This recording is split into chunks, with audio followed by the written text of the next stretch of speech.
मैं आदित्य सिंह स्वागत करता हूँ आपका एजीएस एकेडमी की तरफ से। आज के इस वीडियो में आज हम लोग पढ़ेंगे क्लास 10 का चैप्टर नंबर 3, इसका की नाम है मेटल्स एंड नॉन मेटल्स। इसका की नाम है मेटल्स एंड नॉन मेटल्स। देखिए, बेसिकली आपने क्लास स्टैंडर्ड 9 में पढ़ा होगा कि एलिमेंट्स क्या होते हैं। एलिमेंट्स के बारे में आपने बहुत कुछ पढ़ा होगा 9 में, उसी से निकला है मेटल, नॉन मेटल और मेटलॉइड्स। बेसिकली इस चैप्टर में आपको पढ़ना है मेटल्स के बारे में, नॉन मेटल्स के बारे में, और थोड़ा सा टॉपिक पढ़ना है आपको मेटलॉइड्स के बारे में। ठीक है, अगर मैं आपसे कहूँ कि मेटल्स क्या होते हैं, तो मेटल्स क्या होते हैं, तो सबसे पहले मेटल्स आप बोलोगे मुझे कि आयरन, गोल्ड, सिल्वर, उसके बाद से प्लेटिनियम, ये सब क्या हमारे मेटल्स है। फिर मैं आपको कहूँ कि नॉन मेटल क्या होते हैं, जैसे कि कार्बन, सल्फर, ये सब क्या हमारे नॉन मेटल्स है। फिर मैं आपसे कहूँ कि मेटलॉइड्स क्या होते हैं, तो जर्मेनियम, सिलिकॉन, ये सब क्या हमारे मेटलॉइड्स है। तो यही पढ़ना है हमें इस चैप्टर में। तो सबसे पहले है कि मेटल के फिजिकल प्रॉपर्टी के बारे में पढ़ना है हमें। अच्छा, फिजिकल प्रॉपर्टी से मैं कहूँ कि आपकी फिजिकल प्रॉपर्टीज क्या है, तो आप क्या कहोगे कि मैं चल सकता हूँ, दौड़ सकता हूँ, भाग सकता हूँ। फिर उसके बाद आप लंबे हो, छोटे हो, मतलब कि आपको मैं देख के बता सकता हूँ कि आपकी फिजिकल प्रॉपर्टी क्या है, या फिर किसी लड़की को देख के बता सकते हैं कि उसकी फिजिकल प्रॉपर्टी क्या है। तो यही है, हम मेटल्स के फिजिकल प्रॉपर्टी के बारे में हमें पढ़ना है इस चैप्टर में। सबसे पहले मेलिएबिलिटी। मेलिएबिलिटी क्या होता है, देखिए, all metals are malleable but non metals are not malleable. देखिए, मेटल्स जो होते हैं उसको हम मेलिएबल कर सकते हैं, मतलब कि उसका शेप चेंज कर सकते हैं और साइज चेंज कर सकते हैं। लेकिन जो नॉन मेटल है उसको हम मेलिएबल नहीं कर सकते हैं। जैसे कि हमारा जो सिलिकॉन है, सॉरी सॉरी सल्फर जो है वो हमारा नॉन मेटल है। उसको अगर हम हथौड़ी से मारेंगे तो वो चूर चूर हो जाएगा, मतलब कि बुकनी बुकनी हो जाएगा छोटे छोटे पार्टिकल्स में। तो उसको हम लोग कहेंगे ब्रिटल। नॉन मेटल्स ब्रिटल होते हैं, ठीक है। और मेटल जो होते हैं वो बेसिकली मेलिएबल होते हैं। जैसे कि मैं आपसे कहूँ कि ये आयरन रॉड है, क्या है आयरन रॉड, तो ये मेलिएबल है कि नहीं, तो ये मेटल्स में आता है तो ये मेलिएबल है। अगर आपको चेक करना है तो यहाँ पे आप हथौड़ा मारो, इसके यहाँ पे हथौड़ा से आप मारोगे जब इसको, तो ये मजबूत है, तो ये मोटा वाला रॉड है, इसलिए ये जल्दी तो नहीं मुड़ेगा। लेकिन आप इसको आग पे रखो, फिर इसको गर्म करो, गर्म होने के बाद जब इस पे आप हथौड़ा मारोगे तो इसका आकार चेंज हो जाएगा, शेप चेंज हो जाएगा, ठीक है।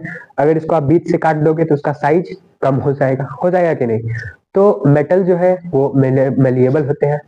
नोट में लिखा गया है gold is the most malleable metal, मतलब कि गोल्ड और सिल्वर जो है ना वो सबसे ज्यादा मेलिएबल मेटल होते हैं, ठीक है।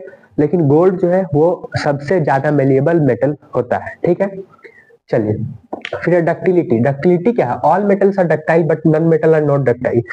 कहने का मतलब है कि आप इसको अगर हाइड्रोलिक प्रेस जो होता है उस पर अगर इसको रख दोगे तो वो जो वजन डालेगा हाइड्रोलिक प्रेस, इस पे वजन जो पड़ेगा, दबाव जो पड़ेगा, तो ये मेटल पचक जाएगा। तो डक्टाइल भी होते हैं मेटल्स, ठीक है, but non metal are not ductile, ठीक है। चलिए, अगला है सोनोरिटी। सोनोरिटी है कहने का मतलब कि अगर आप इस पे देखो, अगर आप इस पे किसी चीज से मारोगे तो ये आवाज करे। जैसे कि ये मेरे हाथ में ये बल्ला है, इससे मैं अगर इसको ऐसे मारूं तो ये आवाज दे रहा है कि नहीं। तो जैसे कि स्कूल बेल जो है वो आपका मेटल होता है, ठीक है। उस पे जब हथौड़ी से मारते हैं तो क्या होता है, रिंगिंग साउंड प्रोड्यूस करता है। तो क्या हुआ, सोनोरिटी का, मेटल का एक फिजिकल प्रॉपर्टी हुआ। मेटल्स आर मेनली सोनोरिटी होते हैं, ठीक है। It means metals produce ringing sound, जैसा कि मैंने आपको बताया कि वो रिंगिंग साउंड प्रोड्यूस करते हैं व्हेन बीटन। उसको आप पीटोगे तो वो रिंगिंग साउंड प्रोड्यूस करेंगे। Non metal do not show the property of sonority. Non metal जो होते हैं वो उसको आप पीटो, जैसे कि सल्फर है। सल्फर क्या, एक चौक होता है, चौक के टाइप का होता है सल्फर, येलो कलर का। चौक सल्फर नहीं है, लेकिन चौक के जैसा ही सल्फर होता है। आप इमेजिन करो कि अगर उसको आप मारोगे, उसको आप हथौड़ी से मारोगे तो वो चूर चूर हो जाएगा, ठीक है। इसीलिए वो जो है सोनोरिटी नहीं होगा, रिंगिंग साउंड प्रोड्यूस नहीं करेगा। लेकिन अगर ये मेरे पास ये चम्मच है और ये थाली है, प्लेट है, तो इसको अगर मैं ऐसे मारूं, इसको अगर मैं ऐसे करूं ऐसे, तो रिंगिंग साउंड प्रोड्यूस हुआ, मतलब कि इसका साउंड गूंज रहा है। बिकॉज बिकॉज कि इसमें ये स्टील है लेकिन इसमें कार्बन और आयरन का मिक्सचर है, थोड़े से कार्बन और आयरन का मिक्सचर, इसलिए ये बेसिकली जो रिंगिंग साउंड प्रोड्यूस, ठीक ना, समझ में आया। चलिए, तो मेटल्स जो होते हैं वो मेलिएबल होते हैं, डक्टाइल होते हैं और रिंगिंग साउंड भी प्रोड्यूस करते हैं, जिसको कि हम लोग सोनिरिटी कहते हैं, लेकिन non metals ringing sound produce नहीं करते हैं, ठीक है। चलिए, metals are generally denser than non metals. Metal जो होते हैं वो डेंसिटी में ज्यादा होते हैं, बेसिकली डेंसिटी में ज्यादा होते हैं, भारी ज्यादा होते हैं, ठीक है, कम एरिया में ज्यादा मास रहता है उनका, तो इसीलिए मेटल्स आर जनरली डेंसर, ठीक है। Diamond being a non metal have a large value of density. Diamond एक एक्सेप्शनल केस है, जिसमें कि डायमंड एक एक्सेप्शनल केस है जो कि जिसमें से कि उसका जो डेंसिटी होता है वो ज्यादा होता है। आप इसको याद रखिएगा, आपके एग्जाम में 1 या 2 नंबर में ये पूछा जा सकता है कि फिजिकल प्रॉपर्टी से क्वेश्चन पक्का आ सकता है, तो आप इसको याद रखिएगा। डायमंड जो एक्सेप्शनल केस है उसका डेंसिटी ज्यादा होता है नॉन मेटल होने के बावजूद भी, ठीक है।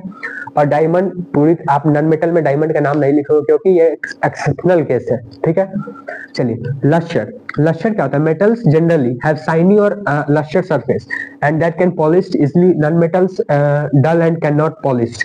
देखो, ये मेटल है, तो ये अभी तो ये रस्ट हो गया है, इस पे जंग जिसको जंग पकड़ लिया है, तो ये तो साइन नहीं कर रहा, चमक नहीं रहा। लेकिन अगर इसको हम बीच से काटेंगे, बीचों बीच इसको काट दिया जाए, तो यहाँ जो कटा हुआ जो हिस्सा होगा ये चमकेगा, ये साइन करेगा कि नहीं। तो इसलिए तो यही है फिजिकल प्रॉपर्टी की मेटल्स आर जनरली शाइनी और लस्ट्रस। देखिए, जैसे कि आप गोल्ड को देखो, गोल्ड कितना चमकता है, बहुत ज्यादा चमकता है कि नहीं। तो गोल्ड जो है वो मेटल है तो बहुत ज्यादा चमकता है, ठीक है। ये भी चमकेगा, अगर ये रस्ट नहीं हुआ होता तो ये भी शाइन करता, ये भी चमकता, ठीक है।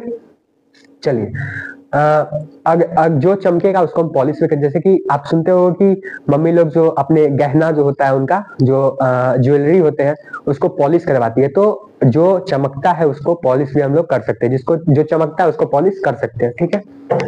चलिए,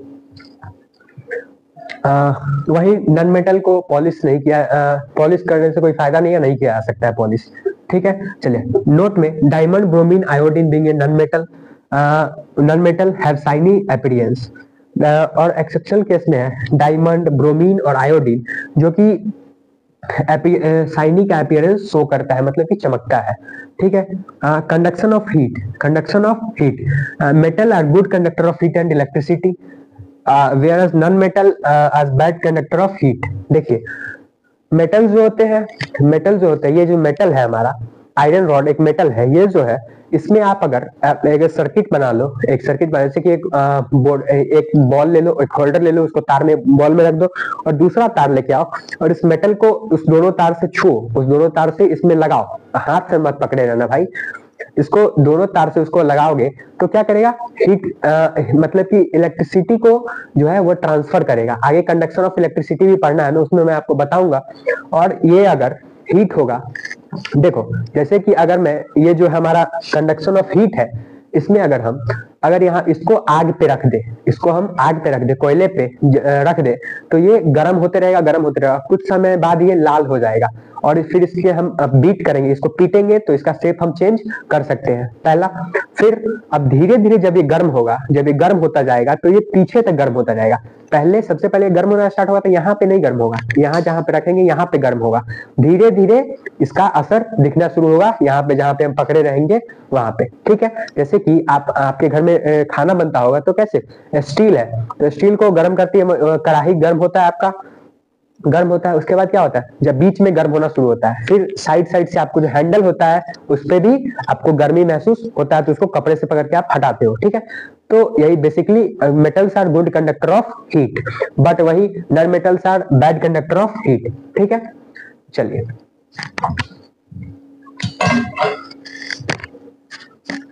आप इसको याद रखिएगा, नोट कर लीजिए, ठीक है। ब्रिटल मतलब होता है चूर चूर, ठीक है। चलिए,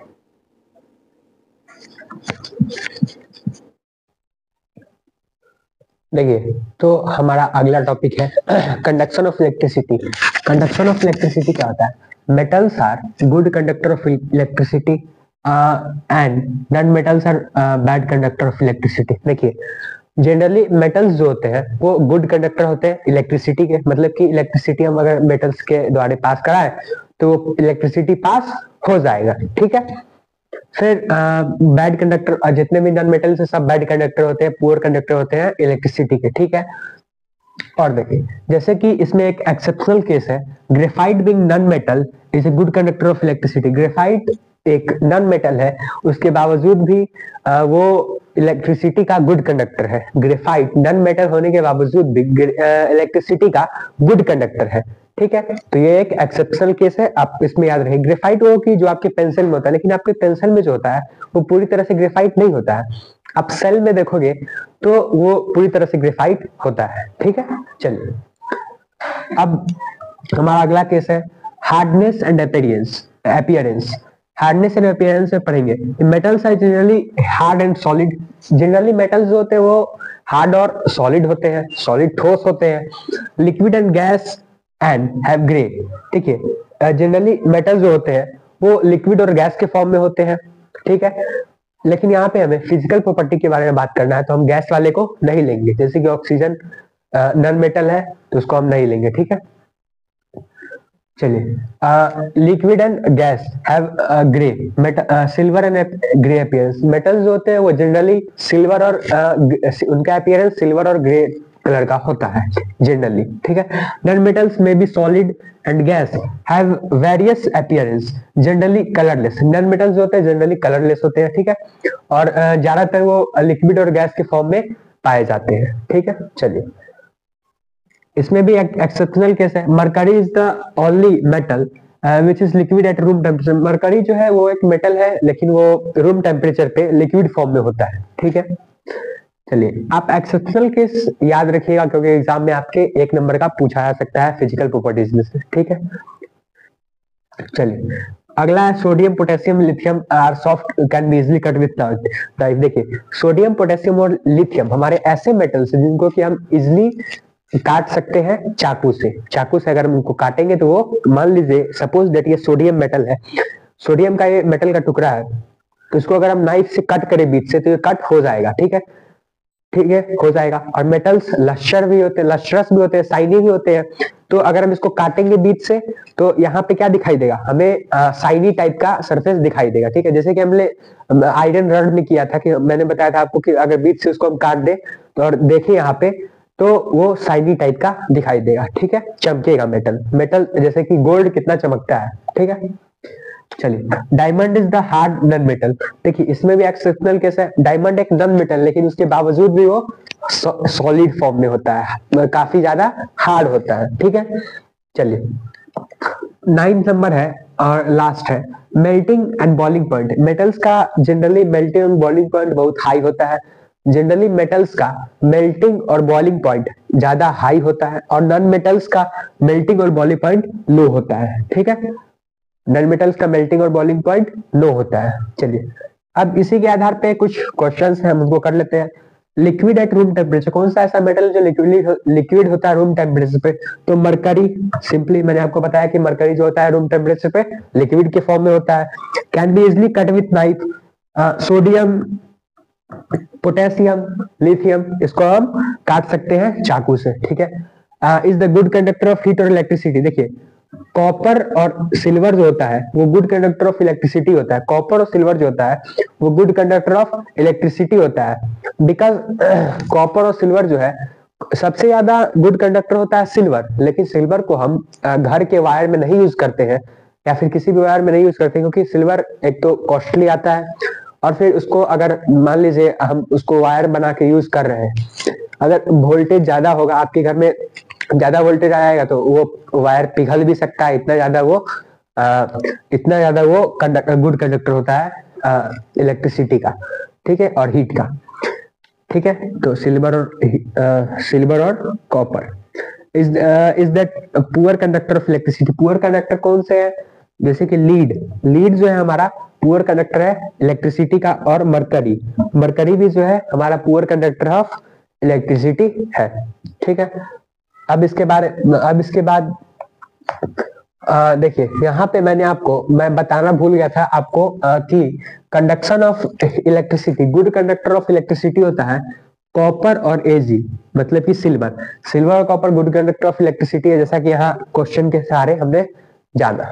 ठीक है, तो आप इसको याद रखिए। और घर में जो हम वायर यूज करते हैं वो कॉपर का वायर होता है। कॉपर का वायर मतलब कि यूज करने के लिए सफिशियंट है हमारे घरों में, वो पिघलेगा भी नहीं ज्यादा वोल्टेज आने पे, बर्दाश्त कर लेगा, और फिर वो अच्छा बिजली भी सप्लाई करता है, इसीलिए हम उसको यूज करते हैं। तो ये आपका था 9 केस था फिजिकल प्रॉपर्टीज का। इसके बाद हम लोग पढ़ते हैं अब केमिकल प्रॉपर्टीज क्या होता है मेटल्स के। चलिए तो उसको मैं मिटा देता हूँ। Chemical properties of metal, metal की कुछ केमिकल प्रॉपर्टीज भी होती है, उसको हम लोग पढ़ेंगे। जैसे कि जब रिएक्शन विथ ऑक्सीजन, जब मेटल ऑक्सीजन के साथ रिएक्ट करेगा तो क्या बनाएगा। देखिए तो बेसिक नेचर का होता है, जब मेटल ऑक्सीजन के साथ रिएक्ट करता है तो बेसिक नेचर का होता है। ठीक है, बेसिक नेचर करने का मतलब है कि मेटल जब ऑक्सीजन के साथ रिएक्ट करते हैं तो मेटल ऑक्साइड बनाते हैं, जो कि बेसिक नेचर का होता है। जब सोडियम जब ऑक्सीजन के साथ रिएक्ट करेगा तो NaO2 बनाएगा, सोडियम ऑक्साइड बनेगा। सोडियम एक हाईली रिएक्टिव मेटल है, जो कि इसके इसीलिए हाईली रिएक्टिव मेटल होने के कारण इसीलिए इसको केरोसिन ऑयल में केप्ट करके, केरोसिन में इसको केप्ट करके रखा था उसके बोतल में, या फिर एयर टाइट कंटेनर्स में केप्ट करके रखा था कि वो ऑक्सीजन से रिएक्ट ना कर जाए। ठीक है, वही अगर सोडियम अगर H2O वाटर से रिएक्ट होगा तो क्या बनेगा, NaOH2 बनेगा, जो कि बेसिक नेचर का होगा। बेसिक नेचर करने का मतलब है कि मेटल्स जब वाटर के साथ रिएक्ट होते हैं तो बेसिक नेचर का होते हैं, बेस बन जाते हैं। लेकिन सारे मेटल्स बेस नहीं बनते। मैंने कहा कि जब मेटल्स वाटर के साथ रिएक्ट होते हैं तो बेस बन जाते हैं, बेसिक नेचर के होते हैं, लेकिन सारे मेटल्स बेस नहीं बनते, कुछ गिने चुने ही बनते हैं। ठीक है, चलिए आगे हमारा, जब कैल्शियम को हम ऑक्सीजन से रिएक्ट कराएंगे तो बनेगा CaO, कैल्शियम ऑक्साइड बन जाएगा। ठीक है, वही कैल्शियम को जब हम वाटर से रिएक्ट कराएंगे तो बनेगा CaOH2, कैल्शियम हाइड्रोक्साइड बन जाएगा। ठीक है, फिर हम आयरन को अगर ऑक्सीजन से रिएक्ट कराएंगे तो बनेगा आयरन ऑक्साइड। ठीक है, जो कि आयरन ऑक्साइड होगा, जो कि ऑक्सीजन से रिएक्ट करेगा। और अगर Fe जो है, FeO आयरन ऑक्साइड को अगर हम वाटर से रिएक्ट करेंगे तो कुछ नहीं बनेगा, क्योंकि अगर मान लीजिए एक लोहे का रॉड है जो कि आयरन है, तो लोहे का रॉड है जो कि आयरन है, वो उसको अगर वो ऑक्सीजन से रिएक्ट किया तो उसके ऊपर क्या जम गया था, रस्टिंग हो गया था। आयरन के ऊपर क्या जम गया था, रस्ट हो गया था वो ऊपर का परत उसका। और उसी चीज को वो तो ऑक्सीजन से पहले से रिएक्ट हो चुका है, मतलब कि पहले Fe था आयरन। ठीक है, उसके बाद Fe जो पहले आयरन था वो ऑक्सीजन से रिएक्ट किया, O2 से रिएक्ट किया तो बना FeO। ठीक है, आयरन ऑक्साइड। अब यही जो रस्ट वाला जो आयरन है उसको अगर हम पानी में डाल दे तो क्या होगा, कोई रिएक्शन नहीं होगा, क्योंकि आयरन उसमें सॉल्यूबल है ही नहीं। आयरन जो है वाटर में सॉल्यूबल नहीं है, इसलिए नो रिएक्शन होगा, कोई रिएक्शन नहीं होगा। ठीक है, चलिए वही जब नॉन मेटल्स, वही ये तो हुआ मेटल का केस कि मेटल जब वाटर से और ऑक्सीजन से रिएक्ट करेगा तो क्या बनेगा। और यहाँ पे है नॉन मेटल का केस। नॉन मेटल जब ऑक्सीजन से रिएक्ट करते हैं तो वो एसिडिक और नेचुरल नेचर के होते हैं। ठीक है, जैसे कि जब कार्बन हमारा एक नॉन मेटल है जो कि ऑक्सीजन से रिएक्ट करेगा तो बनेगा CO2, जो कि कार्बन डाइऑक्साइड गैस है। वही कार्बन डाइऑक्साइड गैस जब हम इसको वाटर से रिएक्ट करवाएंगे तो ये बने कार्बोनिक एसिड बन जाएगा, ये कार्बोनिक एसिड बन जाएगा। ठीक है, जब कार्बन डाइऑक्साइड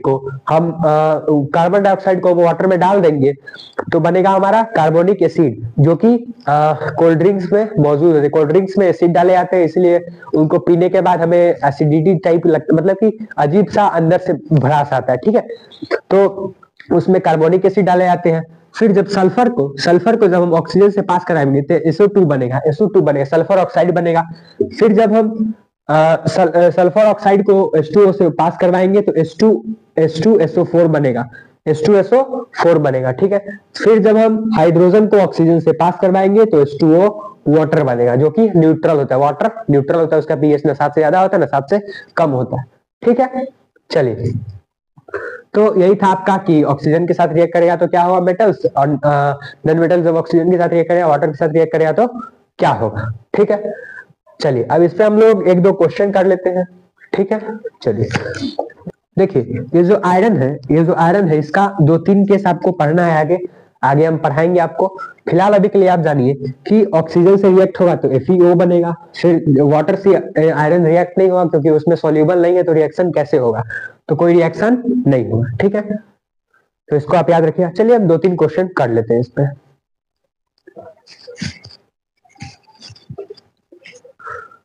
देखिए तुम्हारा क्वेश्चन है अगला, why do mean by amphoteric oxide, give example. मतलब कि एम्फोटेरिक ऑक्साइड क्या है और उसका एग्जांपल लिखना। देखिए तो oxide which shows those acidic और बेसिक इन नेचर, मतलब कि एसिडिक कैरेक्टर भी शो करेगा और बेसिक कैरेक्टर भी शो करेगा। ठीक है, आर कॉल्ड एम्फोटेरिक ऑक्साइड। देखिए कहने का मतलब है जैसे कि कोई एक आदमी, जैसे कि आप खुद हो, तो आप जब क्लास में बैठे होते हो तो डिसिप्लिन के साथ बैठे होते हो। जब आप घर में जाते हो तो आपका जैसे मर्जी करता है बैठने का वैसे बैठते हो। जब आप पेरेंट के सामने रहते हो तो कुछ और तरीका होता है आपका बात करने का, कुछ और एटीट्यूड होता है। फिर जब आप दोस्तों के साथ रहते हो तो कुछ और एटीट्यूड होता है। मतलब क्या, सिचुएशन के हिसाब से आप अपना एटीट्यूड में बदलाव लाते हो, एटीट्यूड में चेंज लाते हो, आप अपने नेचर में बदलाव लाते हो, नेचर में चेंज लाते हो।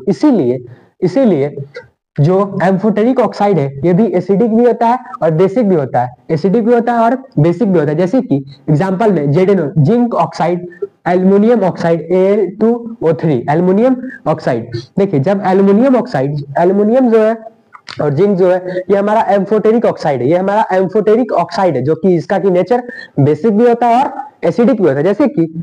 जैसे कि हमारा आयरन है, ठीक है, तो आयरन रॉड है, उसको हम रस्टिंग से बचाने के लिए, रस्टिंग से प्रिवेंट करने के लिए क्या क्या कर सकते हैं, तो उस पर हम पेंट कर सकते हैं, या फिर मेरा मर्जी हुआ तो उस पर हम प्राइमर भी मार सकते हैं, उस पर हम गैल्वेनाइजेशन भी कर सकते हैं।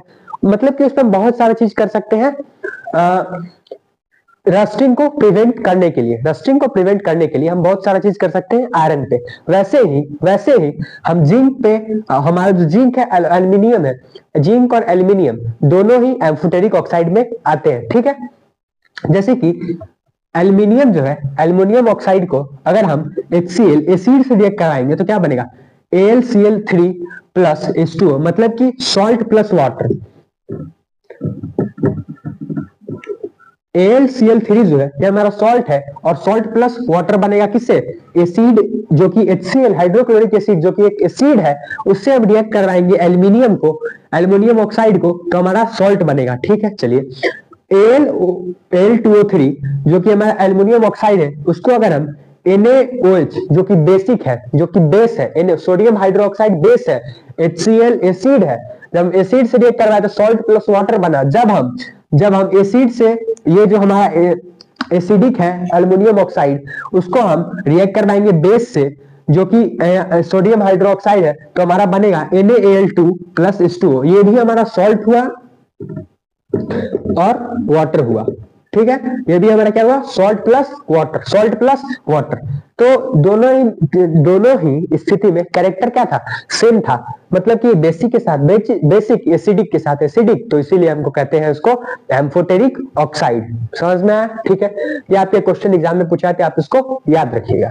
चलिए फिर हमारा बहुत ही प्यारा क्वेश्चन है, ये आपके एग्जाम में डायरेक्ट क्वेश्चन यही होगा, तो आप इसको याद रखिएगा। ठीक है, VVI।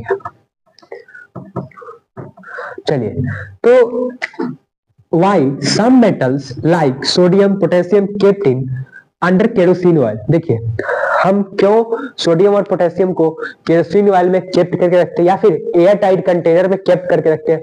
जैसा कि मैंने आपको बताया कि आप अपना जो एटीट्यूड है वो अपने नेचर के हिसाब से चेंज करते हैं, सिचुएशन के हिसाब से चेंज करते हैं। वैसे ही जो ये ऑक्साइड सोडियम और पोटेशियम है, सोडियम और पोटेशियम को हम केरोसिन ऑयल में केप्ट करके रखते हैं और एयर टाइट कंटेनर में। अब बात यह है कि केरोसिन ऑयल में केप्ट करके रखते हैं, तो मस्टर्ड ऑयल में भी केप्ट कर सकते हैं, नारियल तेल में भी केप्ट कर सकते हैं, कोकोनट ऑयल में भी। मतलब कहने का क्या है कि केरोसिन ऑयल में ही क्यों, क्योंकि मस्टर्ड ऑयल जो होता है वो चिपचिपा सा होता है, और फिर कोकोनट ऑयल जो है वो भी चिपचिपा सा होता है, तो अगर हम सोडियम को उसमें रख देंगे तो उस पर सट जाएगा, चिपचिपा सा हो जाएगा, तो वो ठीक से मतलब कि उसको कवर नहीं कर पाएगा और ऑक्सीजन उससे रिएक्ट कर जाएगा। इसीलिए इसीलिए हम उसको केरोसिन ऑयल में रखते हैं, क्योंकि कि वो रिएक्ट ना करे। केरोसिन ऑयल चिपचिपा सा नहीं होता है, इसीलिए वो आराम से उसमें रख देंगे तो पूरा कवर करेगा उसके एरिया को और फिर उससे ऑक्सीजन से रिएक्ट नहीं कर देगा। ठीक है, इसीलिए हम केरोसिन ऑयल में कैप करके रखते हैं। समझ में आया? चलिए अब इसका आंसर क्या हो? reactivity of metal with oxygen depends the reactivity of metal its affinity towards O2. Some metals like sodium, potassium react with vigorously. Hence, when kept under the kerosene oil, then will no supply of oxygen. इसीलिए हम इसको kerosene oil में kept कर रखते हैं, क्योंकि sodium और potassium बहुत ही हाईली रिएक्टिव मेटल है। अगर ये एयर के प्रेजेंस में आएगा तो ये जल्दी से रिएक्ट कर जाएगा। ठीक है, समझ में आया? इसीलिए हम इसको केरोसिन ऑयल में kept करके रखते हैं। ठीक है, ये क्वेश्चन जो है आप इसको नोट कर लीजिए।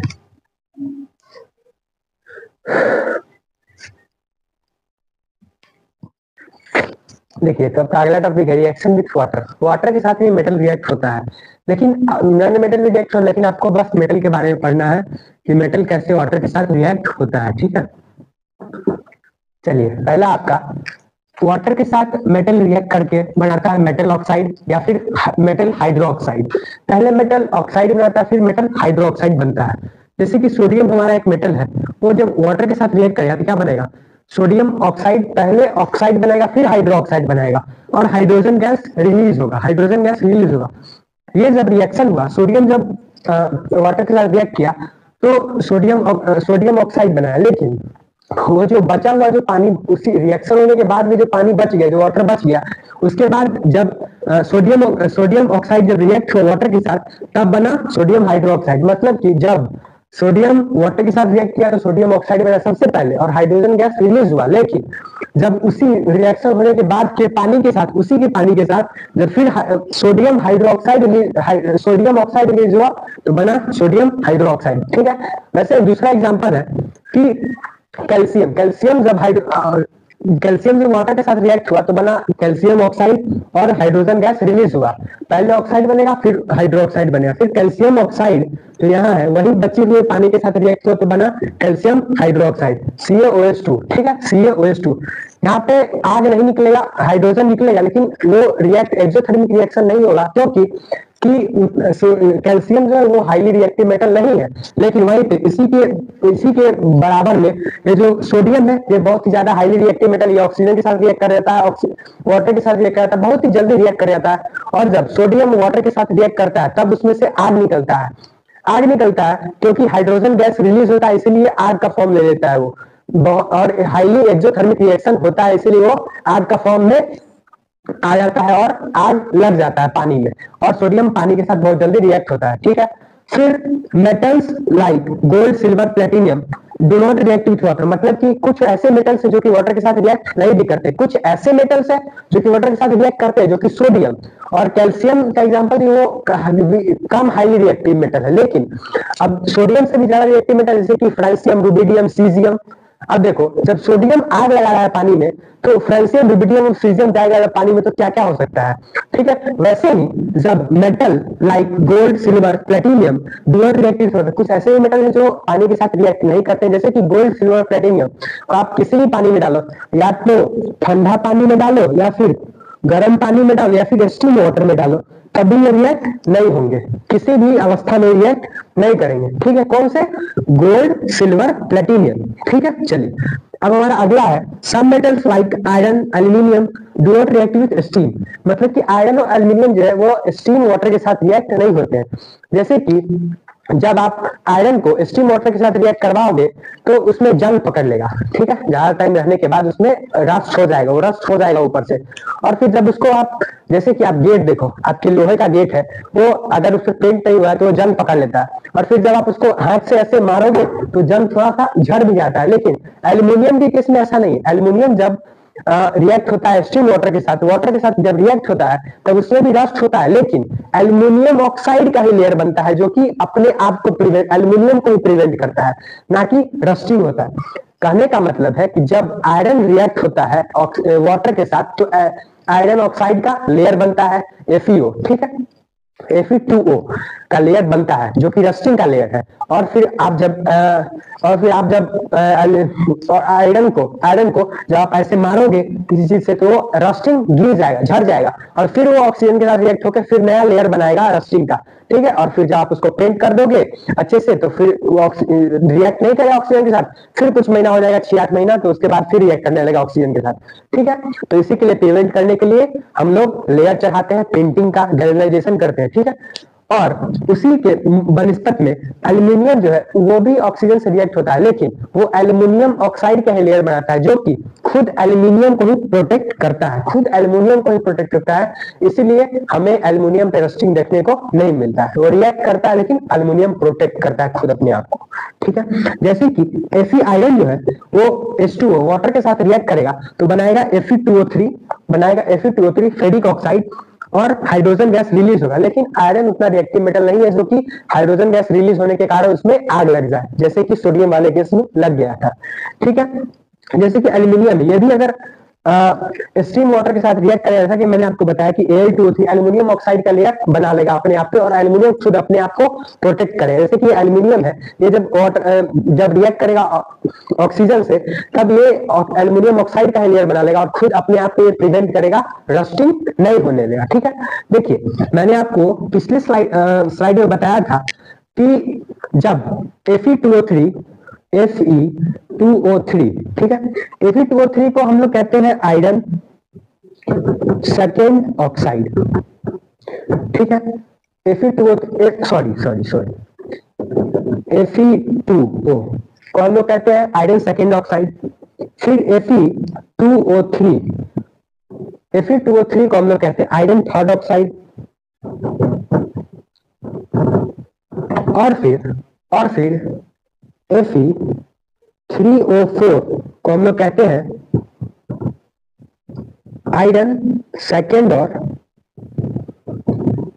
थर्ड ऑक्साइड, ठीक है, सेकेंड और थर्ड ऑक्साइड। देखिए Fe2O3 मतलब इसको हम लोग कहते हैं आयरन ऑक्साइड या फिर फेरिक ऑक्साइड, इसको Fe2O3 को हम लोग फेरस ऑक्साइड या फिर आयरन ऑक्साइड भी कहते हैं, ठीक है। तो आयरन सेकेंड ऑक्साइड हो गया, ये आयरन थर्ड ऑक्साइड हो गया ये। फिर आयरन सेकेंड और थर्ड दोनों होता है इसमें, इसका टेस्ट अभी आपको नहीं पढ़ना, बस हम जानिए कि Fe3O4 को हम लोग आयरन सेकेंड और थर्ड ऑक्साइड बोलते हैं। तो यहाँ पे जो बना ये Fe3O4 वो क्या हुआ, आयरन सेकेंड और थर्ड दोनों का ऑक्साइड है, ठीक है।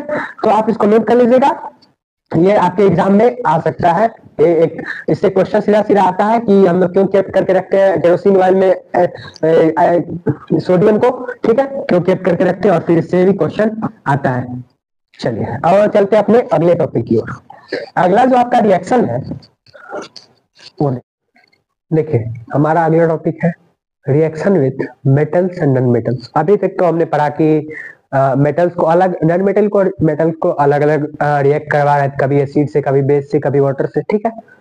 और अभी तक हम लोग अलग अलग दोनों को रिएक्ट कर पाते, लेकिन अब मेटल को और नॉन मेटल को दोनों को एक साथ रिएक्ट करवाएंगे और फिर देखेंगे कि क्या होता है। देखिए तो अगला हम लोग को पढ़ा reaction of metals and non metal, लेकिन उसको पढ़ने से पहले हम लोग को कुछ बातें जाननी होंगी।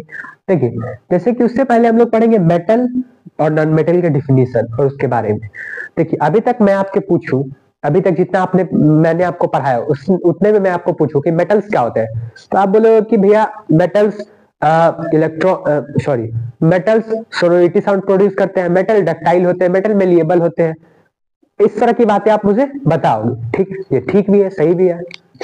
नॉन मेटल्स क्या होते हैं, नॉन मेटल्स डक्टाइल नहीं होते, मेलिएबल नहीं होते, सोलिडिटी साइड प्रोड्यूस नहीं करते हैं, एक्सेट्रा एक्सेट्रा, ठीक है।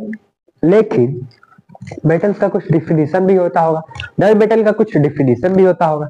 तो मेटल का डिफिनीशन होता है which can donate electron for stability, which can donate electron for stability, मतलब कि जो मेटल वही होगा जो अपना इलेक्ट्रॉन दूसरे को डोनेट करेगा। डोनेट मतलब कि दान कर देना, डोनेट मतलब कि दान करना। जैसे कि देखो आप, हम, सब लोग भगवान की, ईश्वर की पूजा क्यों करते हैं? क्योंकि भगवान हम पे अपनी कृपा रखेंगे, हम भगवान के संतान है, तो हम उनकी कृपा से सुखी संपन्न जीवन व्यतीत कर सकते हैं, इसीलिए हम भगवान की पूजा करते हैं।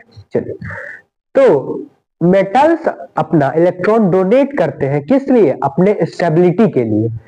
मेटल्स अपना इलेक्ट्रॉन डोनेट करते हैं अपने स्टेबिलिटी के लिए, अपने सुखी संपन्न को जीवन को व्यतीत करने के लिए मेटल्स अपना इलेक्ट्रॉन डोनेट कर देते हैं, दूसरे को दे देते हैं। ठीक है, चलिए, जैसे कि एग्जांपल में हमारा मेटल है सोडियम, सोडियम Na सोडियम है, ठीक है। Na के पास होते हैं 11 इलेक्ट्रॉन, Na के पास 11 इलेक्ट्रॉन होता है अपना, तो इसका वैलेंसिंग में हम क्या लिखेंगे? 281। नाइन्थ में आपने पढ़ा होगा, नहीं पढ़ा तो मैं बता दूं। जैसे कि ये 11 है, इलेक्ट्रॉन 11 है सोडियम के पास, तो पहले हम लिखेंगे 28, 8 से ज्यादा नहीं होना चाहिए, ठीक है। 2 8, 8 2 10, बचा कितना है? 1 11, तो 1 लिखेंगे, तो 2 1 और 8, तो ये वाला जो इलेक्ट्रॉन है लास्ट में जो बचा 1, इसको हम लोग कहते हैं आउटर मोस्ट लेयर का इलेक्ट्रॉन। जैसे कि कोई भी एटम चाहता है कि उसके आउटर मोस्ट लेयर में या तो 8 इलेक्ट्रॉन हो, और या आउटर मोस्ट लेयर में कोई भी अपना मतलब कि एटम चाहता है कि उसके आउटर मोस्ट लेयर में 8 इलेक्ट्रॉन हो, वो स्टेबल रहे। कोई भी चाहता है कि अपना उसका आउटर मोस्ट लेयर भरा पूरा रहे, समझ में आया? तो 8 इलेक्ट्रॉन रखना चाहता है, लेकिन ये इसके आउटर मोस्ट लेयर में कितने इलेक्ट्रॉन? 1, मात्र 1 है, तो इसीलिए ये किसी को डोनेट कर देगा। ये किसी को क्या करेगा? डोनेट। या तो 8 होना चाहिए, 8 होना चाहिए, तो इसके पास है 1, 7 अगर इसको और कहीं से मिल जाए, कोई इसको उधार पैसा डोनेट कर देवे, तो इसके पास 8 हो जाएगा। लेकिन लेकिन लेकिन यहाँ पे दिक्कत ये है कि कोई 8 दे नहीं सकता, क्योंकि लेने देने में बहुत एनर्जी खर्च होता है, समझ में? तो या तो इसके पास यही उपाय है कि ये 1 किसी को दे देवे, 1 अगर किसी को दे देता है तो बगल वाला का जिंदगी संपूर्ण हो जाएगा, और इसके में भी 8 इलेक्ट्रॉन हो जाएंगे, तो इसका भी जिंदगी अच्छे से बीत जाएगा, ठीक है। तो सोडियम जो है अपना 1 इलेक्ट्रॉन डोनेट करता है, दूसरे को दे देता है, दूसरे को दे देता है, ठीक है। तो बचा कितना है इसका? 2 और 8, ठीक है, 2 और 8। ये किसी को इलेक्ट्रॉन डोनेट कर दिया, किसी को इलेक्ट्रॉन डोनेट कर दिया, समझ में? किसी को इलेक्ट्रॉन डोनेट कर दिया, ठीक है। और जब इलेक्ट्रॉन डोनेट करेगा तो उसको कहेंगे मेटल। जितने भी मेटल्स है सब इलेक्ट्रॉन डोनेट करते हैं, बट एक्सेप्शन कैसे रहते हैं? एक्सेप्शन अलग है, लेकिन metals not generally electron donate करते हैं। मेटल्स बहुत धनी मनी है, ये दान दक्षिणा देते हैं, ठीक है, समझ में आया? तो लेगा भी किससे? कोई, जैसे कि आप दान अगर दोगे किसी को तो कोई लेगा तब तो आप दोगे। आप भी क्यों दे रहे हो? कि आप भगवान ऊपर से देख रहा है तो आपका भी भला पूरा होगा, लेकिन और उसका भी भला हो जाएगा, ठीक है। तो इसीलिए ये अपने स्टेबिलिटी के चलते दूसरे को दान दे देता है, तो उसका भी भला हो गया, इसका भी भला गया। कर भला तो हो भला, सुनिए ना, कर भला तो हो भला, वही वाला हाल है। देखिए, अब जो इलेक्ट्रॉन डोनेट करेगा उसको हम लोग कहेंगे मेटल्स। अब समझ में आ गया? तो मेटल्स क्या होता है? तो which can donate electron for stability, अपने स्टेबिलिटी के लिए जो दूसरे को दान दे दे उसको कहते हैं मेटल, ठीक है। चलिए, नॉन मेटल्स क्या है? Non metal which can gain और शेयर, विच कैन गेन और शेयर इलेक्ट्रॉन फॉर स्टेबिलिटी। मतलब कि नॉन मेटल्स ऐसे होते हैं कि अपने स्टेबिलिटी के लिए, अपने सुखी संपन्न जीवन के लिए दूसरे से इलेक्ट्रॉन ले लेते हैं या फिर शेयर कर देते हैं। मैं शेयर का बताऊंगा, पहले आप गेन का समझ लो। देखो, जब दूसरे से हम कुछ लेंगे, मान लो कि मेरे पास पैसा नहीं है, हम मुझे कोई देगा तो मेरे पास तो पैसा बढ़ गया, मेरे पास पैसा बढ़ गया, तो क्या हुआ कि विच कैन गेन और शेयर इलेक्ट्रॉन फॉर स्टेबिलिटी, मतलब कि जो इलेक्ट्रॉन शेयर करेगा और गेन करेगा वो होगा हमारा नॉन मेटल, ठीक है। तो जैसे कि सल्फर है, सल्फर के पास होता है 8 2 10 और 6 16 इलेक्ट्रॉन, 16 इलेक्ट्रॉन सल्फर के पास होता है, 16 इलेक्ट्रॉन। तो अगर ये सल्फर किसी से 2 इलेक्ट्रॉन ले ले, सल्फर किसी से 2 इलेक्ट्रॉन या तो ले ले या तो 6 दे दे किसी को। 6 देना बहुत मुश्किल है क्योंकि लेने देने में एनर्जी का खपत होता है, तो 6 किसी से ले नहीं सकते, 6 किसी को सॉरी दे नहीं सकते, तो 2 लेना पड़ेगा। अब जब लेंगे तो 2e माइनस इलेक्ट्रॉन लेंगे तो माइनस चार्ज होगा। क्यों होगा माइनस चार्ज? आपने 9th में पढ़ा होगा, फिर से एक बार रिकॉल कराए। देखो, अगर मान लो कि मेरे पास पैसे नहीं है, हमने किसी से उधार लिया, पैसा उधार लिया, तो मेरे पास तो उतना कर्ज हो गया ना, मेरा अभी का काम चल गया लेकिन उतना तो कर्ज हुआ ना मेरे पे, तो माइनस हुआ कि नहीं? कर्ज माइनस में। जब मेरे पास पैसा आएगा तो हमको उसको डोनेट देना पड़ेगा कि नहीं? जब पैसा आएगा तो उसको देना पड़ेगा, इसीलिए चार्ज माइनस होता है। ठीक है, समझ में आया? और जो देगा उसका चार्ज प्लस होगा, वो डोनेट कर रहा है लेकिन उसका चार्ज प्लस होगा। ठीक है, चलिए पॉजिटिव होगा, पॉजिटिव प्लस। तो वैसे ही या तो ये किसी से 2 इलेक्ट्रॉन ले लेगा तो चार्ज माइनस, इसका 8 आउटर मोस्ट लेयर में 8 इलेक्ट्रॉन पुर जाएगा तो ये स्टेबल हो जाएगा। ठीक है, तो गेन का समझ में आया। अब शेयर क्या चीज है? देखिए शेयर क्या है, जैसे कि क्लोरीन, क्या क्लोरीन के पास खुद का 1 2 3 4 5 6 और 7 इलेक्ट्रॉन होता है। क्लोरीन के पास खुद का 7 इलेक्ट्रॉन होता है। क्लोरीन के पास खुद का 7 इलेक्ट्रॉन होता है। ठीक है, चलिए 2 4 6 1 7 2 4 6 1 7 इलेक्ट्रॉन होता है क्लोरीन के पास। लेकिन क्लोरीन जो है अपना 1 इलेक्ट्रॉन किसी से लेना चाहेगा, 1 इलेक्ट्रॉन किसी को लेना चाहेगा क्योंकि 7 दे नहीं सकते हैं तो 1 लेना चाहेगा। जब क्लोरीन 1 इलेक्ट्रॉन लेना चाहेगा तो ये इससे मांगेगा कि आप अपना 1 इलेक्ट्रॉन मुझे दे दो, तो ये कहेगा नहीं भाई मैं नहीं दूंगा, तू मुझे दे दे 1 इलेक्ट्रॉन। तो कहेगा मैं भी नहीं दे सकता। तो फिर इस दोनों ने डिसाइड किया थोड़ी देर बाद कि ना तू मुझे दे ना मैं तुझे देता हूं, दोनों आदमी इलेक्ट्रॉन को अपने अपने वाले को बीच में रखते हैं।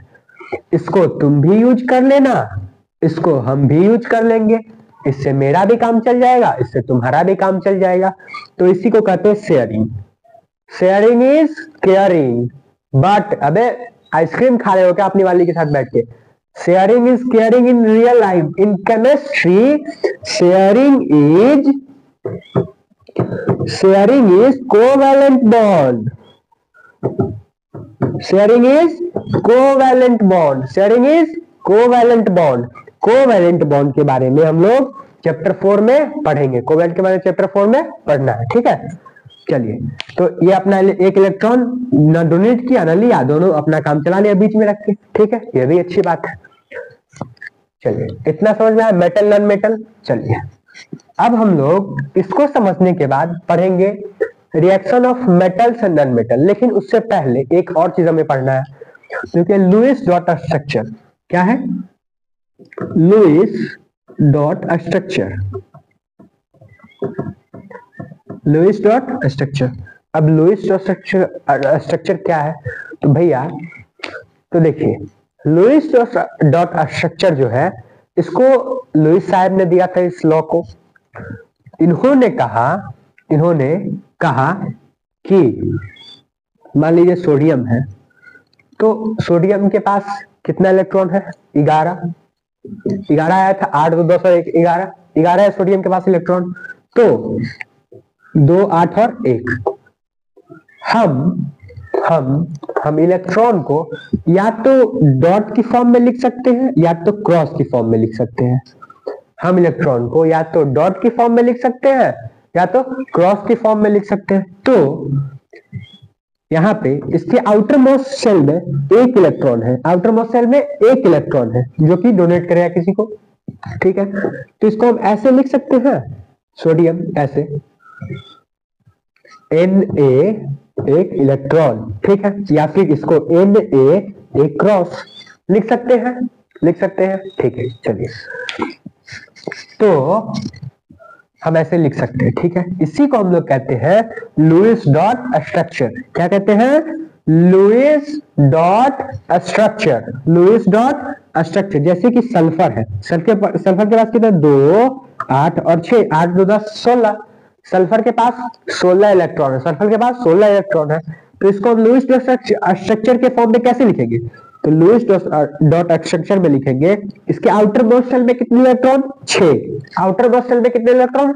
6, तो 6 बैठा दीजिए, 1 2 3 4 5 और 1 6, ठीक है। हम इस फॉर्म में इसको लिख सकते हैं, इलेक्ट्रॉन को लिख सकते हैं या तो डॉट के फॉर्म में या तो क्रॉस के फॉर्म में। इसी को हम लोग कहते हैं Lewis dot structure, Lewis dot structure, समझ में आया? क्या कहते हैं? लुईस डॉट स्ट्रक्चर, ठीक है। चलिए अब हम लोग पढ़ते, तो ये जो लुईस डॉट स्ट्रक्चर है इसका काम क्या है, तो इसके बारे में हम लोग थोड़ा पढ़ते हैं। चलिए तो हम लोग पढ़े Lewis dot structure. Lewis dot structure का काम क्या है? तो जैसे कि एलिमेंट को लिखेंगे आप तो डॉट के फॉर्म में लिखेंगे उसके इलेक्ट्रॉन को या फिर क्रॉस के फॉर्म में लिखेंगे, यही काम है लुईस डॉट स्ट्रक्चर का। विस्तार से हम लोग पढ़ेंगे चैप्टर 4 में, कार्बन कंपाउंड में, ठीक है, इससे ज्यादा एक्सप्लेन करके, ठीक है। देखिए अगला है हमारा, देखिए जब मेटल और नॉन मेटल, जब मेटल क्या करता है, किसी को इलेक्ट्रॉन देता है अपने स्टेबिलिटी के लिए, अपने फायदे के लिए, तो मेटल नॉन मेटल को इलेक्ट्रॉन दे दिया अपने स्टेबिलिटी के लिए, ये तो स्टेबल हो गया, लेकिन लेने के बाद ये भी स्टेबल हो गया, ठीक है। लेकिन ये जो इलेक्ट्रॉन दिया तो हम किसी को दान पुण्य क्यों करते हैं? क्योंकि हमें भी भगवान देख रहा है, भगवान हमारा भला करेगा, कर भला तो हो भला, इसीलिए इस पे चार्ज क्या? प्लस, इलेक्ट्रॉन का चार्ज क्या? प्लस, और ये डोनेट किया इसलिए प्लस, और ये लिया है इसीलिए इसका माइनस। इसका काम तो चल गया लेकिन ये कर्जा ही ना लिया है तो इसका माइनस, ठीक है। चलिए अब इसके बीच में अगर मान लीजिए आप किसी क्लास में गए, किसी स्कूल में गए तो आप उसमें पढ़ने, अगर आपका न्यू एडमिशन हुआ है तो उसमें आप पढ़ने लगे, ठीक है। तो आपके बहुत सारे दोस्त बन जाएंगे, आपको उनके साथ आप लंच करोगे तो लंच शेयर करते हैं, लंच शेयर करके खाते हैं, बातें बोले बतिया, तो क्लासमेट हो गए, ठीक है। तो आपके और आपके दोस्तों के बीच में क्या बन गया? बॉन्ड। दोस्ती का बॉन्ड बन गया कि नहीं? बन गया बॉन्ड कि अच्छा भाई ये काम है, शैतानी भी करेंगे तो साथ में, मार खाएंगे तो साथ में, क्लास के बाहर जाएंगे तो साथ में, ये सब तो होते ही रहता है। तो आपके और आपके दोस्तों के बीच में क्या बन गया? बॉन्ड। वैसे ही जब ये इलेक्ट्रॉन दिया और ये इलेक्ट्रॉन दिया और ये इलेक्ट्रॉन लिया तो इसके बीच में भी क्या बन गया? बॉन्ड। और इसी बॉन्ड को हम लोग कहते हैं क्या? Ionic bond. Ionic bond. जब मेटल और नॉन मेटल आपस में रिएक्ट करेगा, इलेक्ट्रॉन जब दे देगा मेटल, तो इसको कहते हैं आयोनिक बॉन्ड। यही यहाँ पे लिखा गया है कि metal react with non metal, जब रिएक्ट करेगा साथ में तो ट्रांसफर ऑफ इलेक्ट्रॉन होगा, मेटल अपना इलेक्ट्रॉन ट्रांसफर कर देगा नॉन मेटल को, तो from metal to non metal takes place and a bond is formed between them. दोनों के बीच में बॉन्ड बन जाएगा, तो bond between them is called ionic bond. उस बॉन्ड का क्या नाम होगा केमिस्ट्री में? Ionic bond. उस बॉन्ड को हम लोग क्या कह के बोलेंगे? Ionic bond. Ionic bond. जैसे कि एग्जाम्पल में देखिए, एग्जाम्पल में जैसे कि सोडियम है हमारे पास, सोडियम के पास कितना इलेक्ट्रॉन? 2 8 और 1, 8 2 10 और 1 11। सोडियम के पास 11 इलेक्ट्रॉन, ठीक है, 11 इलेक्ट्रॉन। और कैल्शियम, क्लोरीन के पास कितना इलेक्ट्रॉन? 2 8 और 7, 8 2 10 और 7 17 इलेक्ट्रॉन। क्लोरीन के पास 17 इलेक्ट्रॉन, सोडियम के पास 11 इलेक्ट्रॉन। तो क्या करेगा? इसको 1 इलेक्ट्रॉन है इसके पास, तो किसी भी मेटल के पास, कोई भी मेटल या नॉन मेटल क्या चाहता है कि उसका आउटर मोस्ट शेल भरा रहे, तो भरा पूरा रहे, हरा भरा क्यों रहे, कब रहेगा, जब उसके पास आउटर मोस्ट लेयर में 8 इलेक्ट्रॉन प्रेजेंट होगा तब।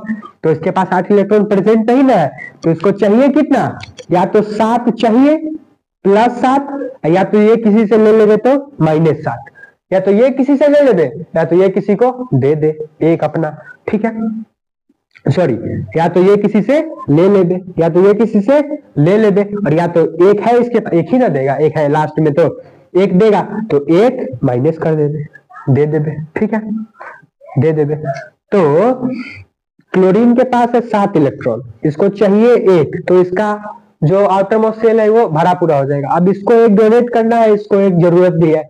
ये सोडियम बोला कि भाई हम तुमको इलेक्ट्रॉन देना चाहते हैं, तो क्लोरीन बोला कि ठीक है भाई दे दो, हमको भी तो जरूरत ही है। फिर जरूरत है तो ये भी स्टेबल हो जाएगा, इसके पास 8 इलेक्ट्रॉन हो जाएगा, 8 2 10, और ये भी स्टेबल हो जाएगा, इसके में एक जुड़ के इसका भी 2 8 और 8 हो जाएगा इलेक्ट्रॉन। तो सोडियम भी खुश और क्लोरीन भी खुश, इसीलिए सोडियम एक इलेक्ट्रॉन डोनेट कर दिया, एक इलेक्ट्रॉन डोनेट कर दिया क्लोरीन को, एक इलेक्ट्रॉन डोनेट कर दिया क्लोरीन को, और क्लोरीन आसानी से एक इलेक्ट्रॉन ले लिया किससे, सोडियम से। तो उसके बाद सोडियम का चार्ज क्या, सोडियम Na, तो एक इलेक्ट्रॉन डोनेट किया है तो प्लस चार्ज, एक इलेक्ट्रॉन लिया है तो माइनस चार्ज, ठीक है। और इन दोनों के बीच में जो बॉन्ड बना, आपस में कुछ बॉन्ड तो बनेगा ना, उस बॉन्ड का क्या नाम, आयोनिक बॉन्ड। उस बॉन्ड का क्या नाम, ionic bond, ionic bond, ionic bond, ठीक है। समझ में आया, नहीं समझ में आया तो एक और एग्जांपल देते हैं, ठीक है। एग्जांपल का कमी नहीं, एग्जांपल बहुत है। देखिए जैसे कि मैंने कहा कि किसी भी मेटल को या फिर नॉन मेटल चाहता है कि उसके आउटर मोस्ट लेयर में 8 इलेक्ट्रॉन हो, ठीक है, आउटर मोस्ट लेयर में 8 इलेक्ट्रॉन हो, जैसे कि कैल्शियम, ठीक है, और ऑक्सीजन, कैल्शियम और ऑक्सीजन। कैल्शियम के पास कितना इलेक्ट्रॉन होता है, तो कैल्शियम के पास तो 2 8 8 और 2, ठीक है, 2 8 8 2 10 18 और 20 इलेक्ट्रॉन होता है किसके पास, कैल्शियम के पास। और वही ऑक्सीजन के पास 8 इलेक्ट्रॉन होता है, ठीक है।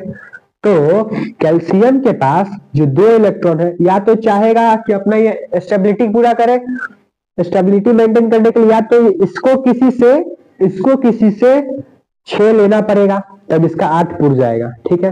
और नहीं तो इसको किसी को 2 देना पड़ेगा, डोनेट करना पड़ेगा तो 2, और लेना पड़ेगा तो 6, क्योंकि जब आप किसी को दान कब देते हो, जब आपका भी उसमें फायदा हो।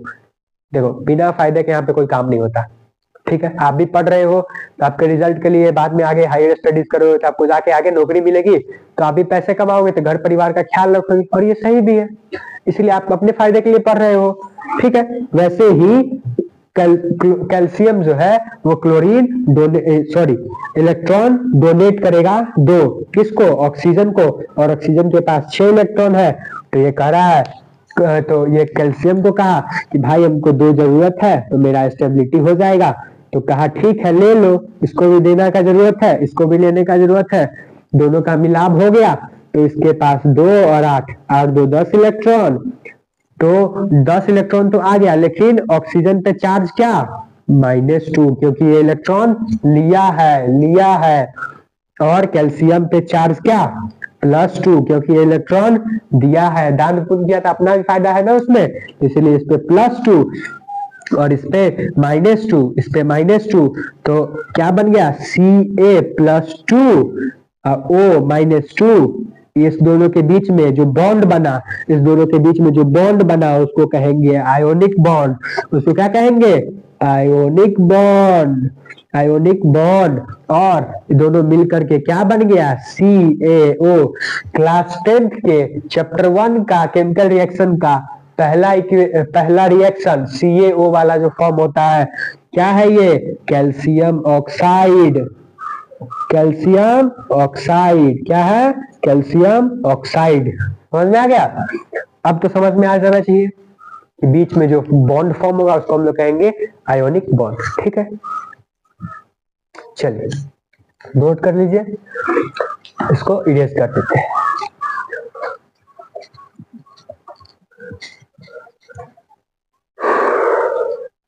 देखिए, तो हमने लोएस्ट स्ट्रक्चर समझ लिया, आयोनिक कंपाउंड के बारे में हमने बात की कि मेटल और नॉन मेटल रिएक्ट करेंगे तो उनके बीच में जो बॉन्ड बनेगा उनको उसको हम लोग कहेंगे आयोनिक कंपाउंड। ठीक है, क्या कहेंगे? Ionic compound.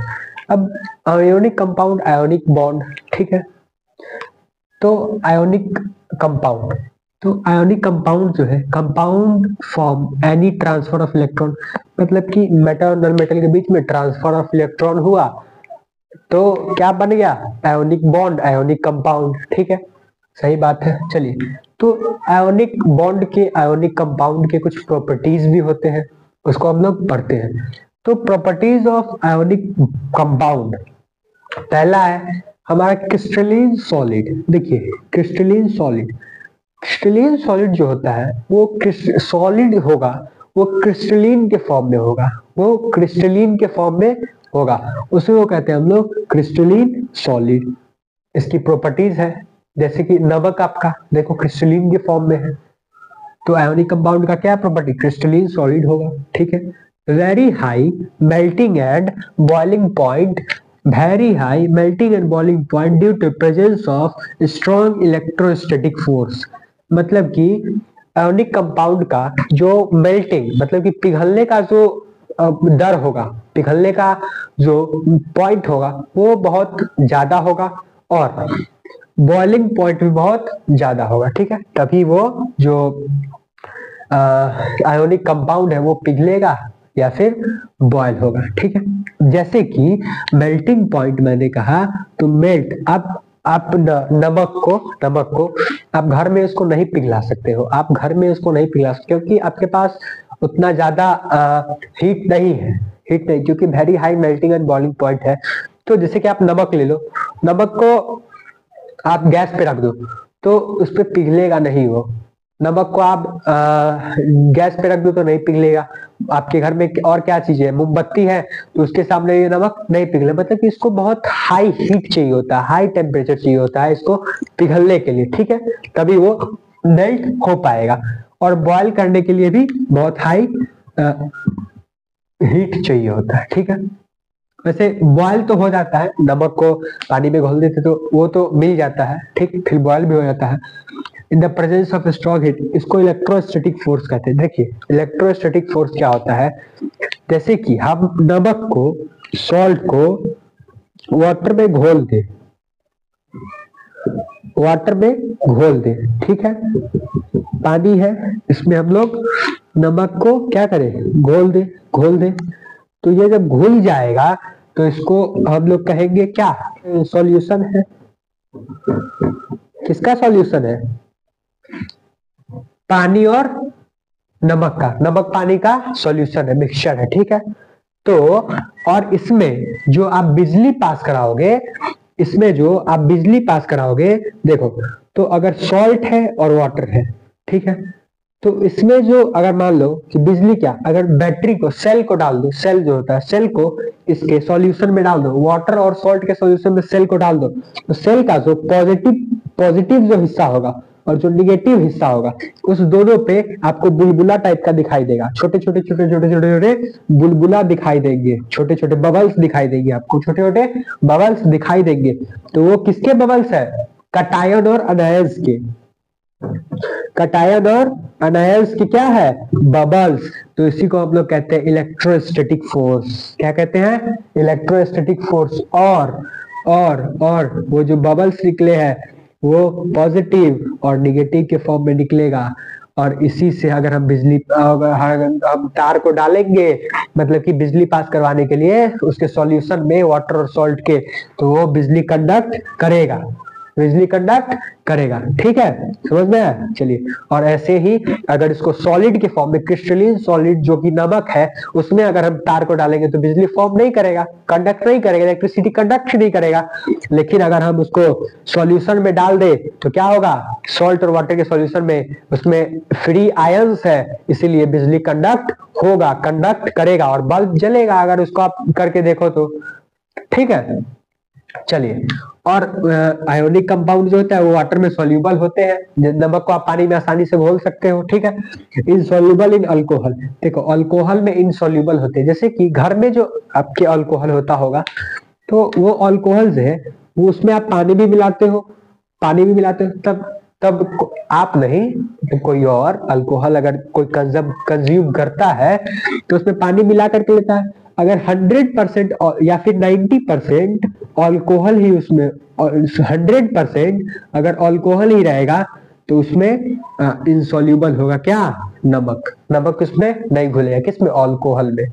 अल्कोहल में नमक नहीं घुलेगा। ठीक है, फिर पांचवा प्रॉपर्टी है do not conduct electricity in solid state. जैसा कि मैंने आपको अभी बताया कि आप अगर नमक को लोगे उसमें सीधे अगर आप तार डाल दोगे तो इलेक्ट्रिसिटी कंडक्ट नहीं करेगा, लेकिन अगर आप उसको पानी में घोल दोगे नमक को तो वो फ्री आयंस देगा और इसी की वजह से इलेक्ट्रोस्टैटिक फोर्स प्रोड्यूस होगा और वो इलेक्ट्रिसिटी कंडक्ट करेगा। ठीक है, और तो क्या कहता है, do not conduct electricity in solid state, मतलब कि बस नमक के फॉर्म में जो होगा वो कंडक्ट नहीं करेगा इलेक्ट्रिसिटी, लेकिन कंडक्ट इलेक्ट्रिसिटी इन molten form aqueous state. Aqueous मतलब क्या, पानी में कोई चीज मिला हुआ हो, जैसे कि चीनी मिला दो तो एक्वस सोल्यूशन हो गया। जैसे कुछ भी मिल गया पानी में घुल गया तो उसको कहते हैं एक्वस सॉल्यूशन। तो एक्वस स्टेट में करेगा, अगर चीनी में नमक मिला हुआ है तो इलेक्ट्रिसिटी कंडक्ट करेगा। ठीक है, या फिर मोल्टेन फॉर्म में रहेगा तो इलेक्ट्रिसिटी कंडक्ट करेगा। ठीक है, देखो कहने का मतलब है कि ये आपकी 5 प्रॉपर्टी है किसके, आयोनिक कंपाउंड के। आयोनिक कंपाउंड की कितने प्रॉपर्टी है, 5 प्रॉपर्टी है। देखो आयोनिक कंपाउंड में सारे नमक नहीं होते, सारे सॉल्ट के फॉर्म में नहीं होते हैं, लेकिन सारे सॉल्ट आयोनिक कंपाउंड होते हैं। जैसे कि सारे जितने भी सॉल्ट है वो आयोनिक कंपाउंड है, लेकिन जितने भी आयोनिक कंपाउंड है वो सारे सॉल्ट नहीं है। ठीक है, समझ में आया? चलिए अब हम लोग पढ़ते हैं आगे। इतना तक का कहानी हो गया। देखिए ये लगभग आपका जो है आधा चैप्टर अभी खत्म हुआ है। ठीक है, आधा चैप्टर। अब हम लोग पढ़ेंगे आधा और चैप्टर के बारे में। देखिए अब हमारा अगला टॉपिक है कंसंट्रेशन ऑफ ओर। मतलब कि हमने 3 पार्ट पढ़े, मेटल को ओर को मेटल से एक्सट्रैक्ट करने के लिए, उसको साफ करने के लिए, ज्वेलरी बनाने के लिए, मतलब उसके बाद ज्वेलरी बनाया जाएगा या फिर जिसमें आपको यूज है वो बनाओ। ठीक है, तो अब हम पढ़ते हैं कंसंट्रेशन ऑफ ओर। देखिए कंसंट्रेशन ऑफ ओर जो है आपके सिलेबस से डिलीटेड है, लेकिन मैं थोड़ा आपको बता देता हूँ कि कंसंट्रेशन ऑफ ओर क्या होता है। अच्छा, उससे पहले एक बात कि यहाँ पर जो हेडिंग था पिछले अभी कुछ जो था उसमें आप देखो कि बीच में वीडियो के बीच में वो एसिड्स बेसिस एंड सॉल्ट लिखा गया था मुझसे, तो मैं उस गलती के लिए माफी चाहता हूँ। मैंने उसको हेडिंग को चेंज करा, उसके लिए सॉरी मैं बोलता हूँ आपसे। चलिए तो हम लोग पढ़ते हैं कंसंट्रेशन ऑफ ओर। देखिए कंसंट्रेशन ऑफ ओर क्या है। इन दिस मेथड, मतलब कि इस प्रक्रिया में इम्प्यूरिटीज अलोंग ऑफ ओर। देखिए अगर हम ओर को निकाले हैं तो उसमें बहुत सारे इम्प्यूरिटीज होंगे, मतलब कि उसमें गंदगी भी होंगी, तब ना ओर को पहले साफ करेंगे। क्यों कि इसमें गंदगी है इसीलिए ना। तो इम्प्यूरिटीज नोन एज गैंग, और उसमें जो गंदगी होगा ना, ओर का जो गंदगी होगा उसको हम लोग कहते हैं गैंग। क्या कहते हैं, गैंग। ओर के गंदगी को कहा जाता है गैंग। ठीक है, प्रोनाउंसिएशन इसका गैंग। ठीक, चलिए फिर are removed with increases the concentration of ore. इसको हम रिमूव करते हैं ओर में से, इसीलिए इसको कहा जाता है कंसंट्रेशन ऑफ ओर। ओर में जब हम माइनिंग करके ओर को निकालते हैं तो उसमें बहुत सारे और इम्प्यूरिट सब्सटेंस भी होते हैं, मतलब कि बहुत सारी गंदगी भी होती है, उसको हम रिमूव करते हैं, उसी को हम लोग कहते हैं कंसंट्रेशन ऑफ ओर। ओर से गंदगी को अलग करना उसको कहते हैं, ओर को साफ करना उसको कहते हैं हम लोग कंसंट्रेशन ऑफ ओर। और जैसे कि देखिए, अगर मान लो, लेकिन अलग अलग ओर के ना अलग अलग प्योर करने के तरीके हैं, मतलब कि अलग अलग ओर को अलग अलग साफ करने के तरीके हैं।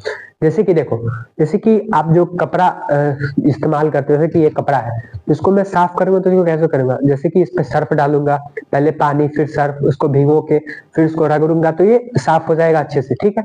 फिर उसको सुखा देंगे तो फिर पहन लेंगे। तो एक मेथड ये हुआ कि कपड़े को साफ करने का। अगर आपको फर्श साफ करना है, मतलब कि जमीन साफ करना है, तो आप कैसे करोगे? अगर इस पे टाइल्स लगा है तो इसको आप पहले बहार दोगे गंदगी को, फिर उसको क्या करोगे, पोछा लगाओगे, फिर लाइजोल या फिर हार्पिक छिड़क करके आप इसको गंदगी को पूरे अच्छे तरीके से साफ कर दोगे, ठीक है। तो ये दूसरा मेथड हुआ, मतलब कि मेरे कपड़ा को साफ करने का और इस टाइल्स के फर्श को साफ करने का दो अलग अलग मेथड है, ठीक है। मतलब कि जिस हिसाब से उपयोगिता होती है, जिस हिसाब से जरूरत होती है, उस हिसाब से हम उस मेथड का इस्तेमाल करते हैं किसी चीज को साफ करने के लिए, ठीक है। वैसे ही सिमिलरली ओर को साफ करने के लिए भी हम अलग अलग ओर को अलग अलग तरीके से साफ करते हैं। किसी में ज्यादा गंदगी होती है, किसी में कुछ अलग प्रकार की गंदगी होती है, किसी में कुछ अलग प्रकार की, किसी को अलग टाइप से साफ किया जाता है, ठीक है। तो अलग अलग ओर को हम अलग अलग प्रकार से साफ करते हैं, ठीक है।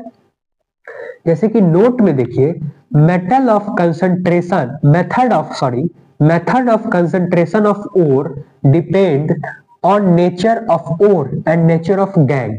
मतलब कि मेथड जो है ओर को साफ करने का, वो उसके नेचर पे डिपेंड करता है और उसको गैंग मतलब कि गंदगी पे डिपेंड करता है। गंदगी को गैंग बोलते हैं। उस पर डिपेंड मतलब कि अलग अलग प्रकार का गंदगी होता है अलग अलग ओर में, इसीलिए उसको साफ करने का तरीका भी अलग अलग होता है। जैसे कि कपड़े को साफ करने का तरीका अलग, टाइल्स के फर्श को साफ करने का तरीका अलग, बाइक को साफ करने का तरीका, सबका अलग अलग तरीका होता है अपने उसको साफ करने का, ठीक है। इसी को कहते हैं कंसंट्रेशन ऑफ ओर, ठीक है। चलिए, अब इसमें हमारा अगला है एक्सट्रैक्शन ऑफ मेटल। मतलब कि हमने कंसंट्रेशन ऑफ ओर पढ़ लिया, इसको ज्यादा नहीं आपको जानना है, आप इतना ही जानिए जितना मैंने आपको बताया उतना सफिशियंट है, ठीक है। चलिए, अब अगला है आपका extraction of metal. Extracting metal from ore, मतलब कि जब हम मेटल को निकालेंगे ओर से, जब हम मेटल को एक्सट्रैक्ट करेंगे निकालेंगे, तब is called extraction of metal. उसको हम लोग कहेंगे extraction of metal. For extraction of metal, all metals are divided into three major part। मतलब कि ओर को साफ करने का अलग अलग प्रक्रिया, अलग अलग तरीका, ठीक है, अलग अलग तरीका। और हमारे जितने भी मेटल्स है उनको तीन पार्ट में बांटा गया है, मेजरली थ्री टाइप में बांटा गया है, ठीक है। कौन सा पार्ट है? पहला पार्ट है हमारा हाईली रिएक्टिव मेटल, पहला पार्ट है हमारा हाईली रिएक्टिव मेटल। दूसरा पार्ट है हमारा मीडियम रिएक्टिव मेटल या फिर मॉडरेटली रिएक्टिव मेटल। तीसरा पार्ट है हमारा लेस रिएक्टिव मेटल। मतलब कि हमारे पास जो एलिमेंट्स है उसमें तो हमारे मेटल्स भी है, नॉन मेटल्स भी है, नोवेल गैस भी है, सब है, तब जाके 118 अप्रॉक्स एलिमेंट बने, ठीक है। तो हमारा जो हाईली रिएक्टिव मेटल है बहुत ज्यादा, जैसे कि पोटेशियम, सोडियम लाइक मेटल, ऐसे मेटल्स को साफ करने का तरीका अलग होता है। फिर उससे जो कम रिएक्टिव मेटल जैसे कि लाइक एल्यूमिनियम, इसको साफ करने का तरीका अलग होता है। फिर उससे भी कम मेटल है जैसे कि लाइक लीड, पीबी, इसको भी साफ करने का तरीका अलग अलग है, ठीक है। उसको हम लोग तीन पार्ट में डिवाइड करके उसको साफ करते हैं, ठीक है। जैसे कि हाईली रिएक्टिव मेटल जो है, जैसे कि क्या, के, Na, Ca, Mg, एल्यूमिनियम और etc, potassium, sodium, calcium, magnesium, aluminium और एटसेट्रा, सबको साफ कर, हाईली रिएक्टिव मेटल को साफ करने का तरीका अलग है। सिर्फ मीडियम रिएक्टिव मेटल को साफ करने का तरीका अलग है, Zn, Fe, Pb, Cul, zinc, iron, lead, copper, aluminium, etc etcetera, ठीक है। फिर लेस रिएक्टिव को साफ करने का तरीका अलग है, जैसे कि मरकरी, फिर कॉपर, सिल्वर, इस सबको साफ करने का तरीका अलग अलग है एक्सेट्रा, ठीक है। इन सबको साफ करने का तरीका अलग अलग है। जैसे कि पहले हम लोग पढ़ते हैं हाईली रिएक्टिव मेटल, लेकिन जितने भी हाईली रिएक्टिव मेटल है उनको देखिए, पहले मैंने क्या बोला कि मेटल को एक्सट्रैक्ट किया जाता है ओर से। ओर अलग अलग प्रकार के होते हैं, उसको अलग अलग प्रकार से साफ किया जाता है, उस पर अलग अलग टाइप के गैंग होते हैं, गंदगी होते हैं। ठीक है, मेटल्स को साफ करने के लिए 3 प्रकार बनाया गया, 3 टाइप बनाया गया। पहला टाइप हाईली रिएक्टिव मेटल को अलग किया गया, लेस रिएक्टिव मेटल को अलग किया गया और मीडियम रिएक्टिव मेटल को अलग किया गया। ठीक है, तो पहले हम लोग जानेंगे कि जितने भी हाईली रिएक्टिव मेटल है उनको कैसे साफ किया जाता है। जितने भी हाईली रिएक्टिव मेटल है उन सबको एक ही तरीके से साफ किया जाता है। जितने भी हाईली रिएक्टिव मेटल है उन सबको एक ही कैटेगरी में रख के एक ही तरीके से साफ किया जाता है।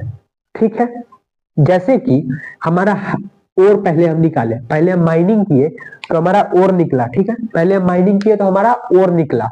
ओर जो निकला उसको हम मेल्ट किए, उसको हम मेल्ट किए।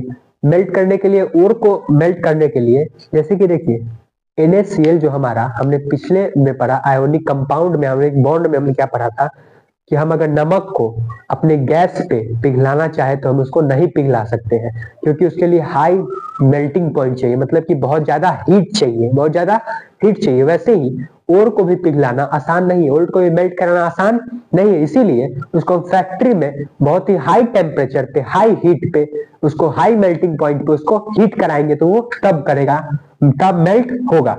तो हम सबसे पहले ओर को मेल्ट करवाएंगे। ठीक है, तो वो जो ओर होगा उसके मेल्ट होने के बाद मोल्टेन फॉर्म में आ जाएगा, और मेल्ट होने के बाद मोल्टेन फॉर्म में आ जाएगा। ठीक है, अब जब मोल्टेन फॉर्म में आएगा तो उसमें हम इलेक्ट्रिसिटी पास करवाएंगे। क्या करेंगे? इलेक्ट्रिसिटी को कंडक्ट करवाएंगे, इलेक्ट्रिसिटी पास करवाएंगे, और फिर हम देखेंगे कि 2 रॉड रहेगा उसमें इलेक्ट्रिसिटी पास करवाने के लिए, एक रॉड एनोड का, दूसरा रॉड कैथोड का। एक रॉड एनोड का, दूसरा रॉड कैथोड का। एनोड पे आपको पता होगा कि चार्ज होता है प्लस, और कैथोड पे चार्ज होता है माइनस। एनोड पे चार्ज होता है प्लस और कैथोड पे चार्ज होता है माइनस। ठीक है, जब हमारा एक सब्सटेंस है उसको अगर हम मेल्ट किए, फिर उसको हम इलेक्ट्रिसिटी पास करवाए उसी मोल्टेन ओर में, तो हमारा जो है क्या हुआ, जैसे कि उसको एक सब्सटेंस जो है वो निकलेगा और कैथोड पे मेटल जाके चिपक जाएगा। हमारा जो गंदगी है वो गंदगी प्लस चार्ज के साथ, मतलब कि एनोड के साथ जाके चिपक जाएगा, एनोड रॉड पे चिपक जाएगा उसके साथ, और हमारा जो मेटल है वो अलग होके उस गैंग, उस गंदगी से अलग होकर के कैथोड के साथ चिपक जाएगा, कैथोड के साथ जाके चिपक जाएगा। ठीक है, तो हमारा गैंग अलग हो गया, गंदगी अलग हो गया और मेटल अलग हो गया। ठीक है, जैसे कि एग्जाम्पल के तौर पे NaCl, NaCl जो कि रॉक सॉल्ट, NaCl जो कि हमारा रॉक सॉल्ट, रॉक सॉल्ट को हम NaCl को, हमारा ये ओर है, इसको हम मेल्ट करवाएंगे। देखिए हम NaCl जो कि सोडियम क्लोराइड, हम नमक को घर में मेल्ट नहीं करवा सकते, मैंने अभी आपको बताया, पहले भी बताया। वैसे ही इसको फैक्ट्री में जब मेल्ट किया जाएगा, जब मेल्ट किया जाएगा तो ये मोल्टेन ओर हो जाएगा। क्या हो जाएगा? मोल्टेन ओर की फॉर्म में हो जाएगा, और Na पे चार्ज रहेगा प्लस, Cl पे चार्ज रहेगा माइनस। ठीक है, ये सब पीछे पढ़े हैं आप। तो मोल्टेन ओर में से जब हम इलेक्ट्रिसिटी को पास करवाएंगे, जब इलेक्ट्रिसिटी को पास करवाएंगे, पहले हमारा ओर क्या है? NaCl सोडियम क्लोराइड, फिर उसको हम मेल्ट घर पे नहीं कर सकते, इसीलिए उस ओर को, उसमें से हम सोडियम को अलग करने के लिए और क्लोरीन को अलग करने के लिए उसमें हम इलेक्ट्रिसिटी पास करवाएंगे उस मोल्टेन ओर में, और उस मोल्टेन फॉर्म में इलेक्ट्रिसिटी पास होगा तो यहाँ पे एक कैथोड रॉड, एनोड रॉड लगेगा और एक कैथोड रॉड लगेगा। एनोड पे चार्ज होगा प्लस, कैथोड पे चार्ज होगा माइनस, और इसको इलेक्ट्रिसिटी पास करवाने के बाद मोल्टेन ओर में एनोड पे जाकर के Cl माइनस चिपक जाएगा, क्योंकि Cl पे चार्ज होता है माइनस, और प्लस जाके माइनस के साथ चिपक जाएगा जो कि कैथोड रॉड के साथ चिपक जाएगा प्लस जाकर के, जिसपे कि Na का चार्ज होता है प्लस। तो ये मेटल अलग हो गया। ठीक है, मेटल अलग अलग हो गया। तो यही एक तरीका है साफ करने का, किसको? हाईली रिएक्टिव मेटल को। और जितने भी हाईली रिएक्टिव मेटल है उन सबको साफ करने का तरीका सेम होता है, अलग अलग नहीं होता हाईली रिएक्टिव मेटल को साफ करने का तरीका, ठीक है। और मेटलर्जी एक ऐसा टॉपिक है आपका जो कि एग्जाम में पूछा जा सकता है। इसको एक टाइम के लिए सिलेबस में डिलीट कर दिया गया था, फिर इसको लाया गया, फिर डिलीट कर देता, फिर ले आता है। सीबीएसई का कोई भरोसा नहीं है, इसलिए आप इस टॉपिक को अच्छे से याद रखिए, अच्छे से एक प्रोसेस इसको पढ़ लीजिए और इसको याद ही कर लीजिए, ठीक है। अब हम लोग समझ गए कि हाईली रिएक्टिव मेटल कैसे इसको मेल्ट कराया जाता है, पूरी प्रोसेस हमने पढ़ ली। अब हम लोग पढ़ेंगे मीडियम रिएक्टिव मेटल के बारे में कि उनको कैसे हम लोग मेटल को अलग करते हैं उसमें से, ठीक है। चलिए तो पढ़ते हैं हम लोग मीडियम रिएक्टिव मेटल के बारे में।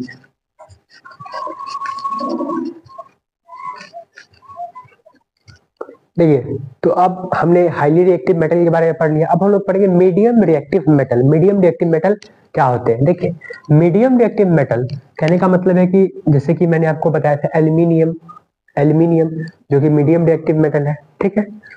देखिए, अगर हम ओर ले, जब माइनिंग करते हैं तो ओर निकलता है, उस ओर को ले और उस ओर से मेटल को एक्सट्रैक्ट करने का क्या प्रोसेस है। तो ओर अगर ओर ऑक्साइड के फॉर्म में है, ऑक्साइड के फॉर्म में है, जैसे कि Al2O3 aluminium oxide, ZnO zinc oxide, अगर ओर ऑक्साइड के फॉर्म में है, अगर ओर ऑक्साइड के फॉर्म में है, पहले आप ये वाला समझो, ये वाला लाइन समझो, ठीक है। ये वाला, इसको आप सल्फाइड को और कार्बोनेट करें, पहले ये वाला। और अगर ओर सल्फाइड के फॉर्म में है, सॉरी, और अगर ऑक्साइड के फॉर्म में है, जैसे कि Al2O3 ZnO ऑक्साइड के फॉर्म में है, और है, ठीक है। इससे हम Al2O3 से एल्युमिनियम एक्सट्रैक्ट कर सकते हैं, निकाल सकते हैं, और ZnO से जिंक निकाल सकते हैं, अलग कर सकते हैं, ठीक है। चलिए, तो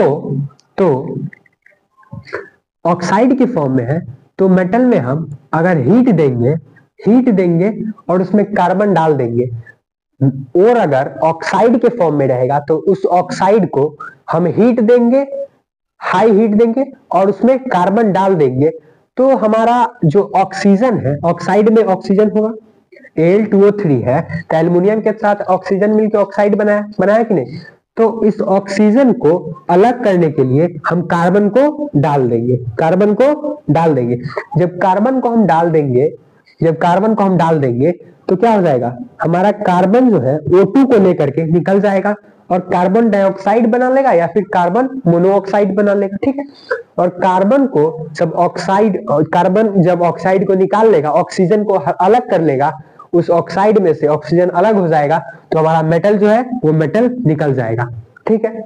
हम एक और लेंगे, मतलब कि हम और लेंगे, और में हम अगर ऑक्साइड के फॉर्म में है, और अगर ऑक्साइड के फॉर्म में है तो हम उसको हीट देंगे और उसमें कार्बन डाल देंगे, तो क्या होगा कि कार्बन जो है वो ऑक्साइड में से ऑक्सीजन को लेकर के निकल जाएगा और वो कार्बन डाइऑक्साइड फॉर्म करे या फिर कार्बन मोनोऑक्साइड बनाए, और हमारा मेटल जो है वो एक्सट्रैक्ट हो जाएगा, मेटल अलग हो जाएगा ऑक्साइड से, ठीक है।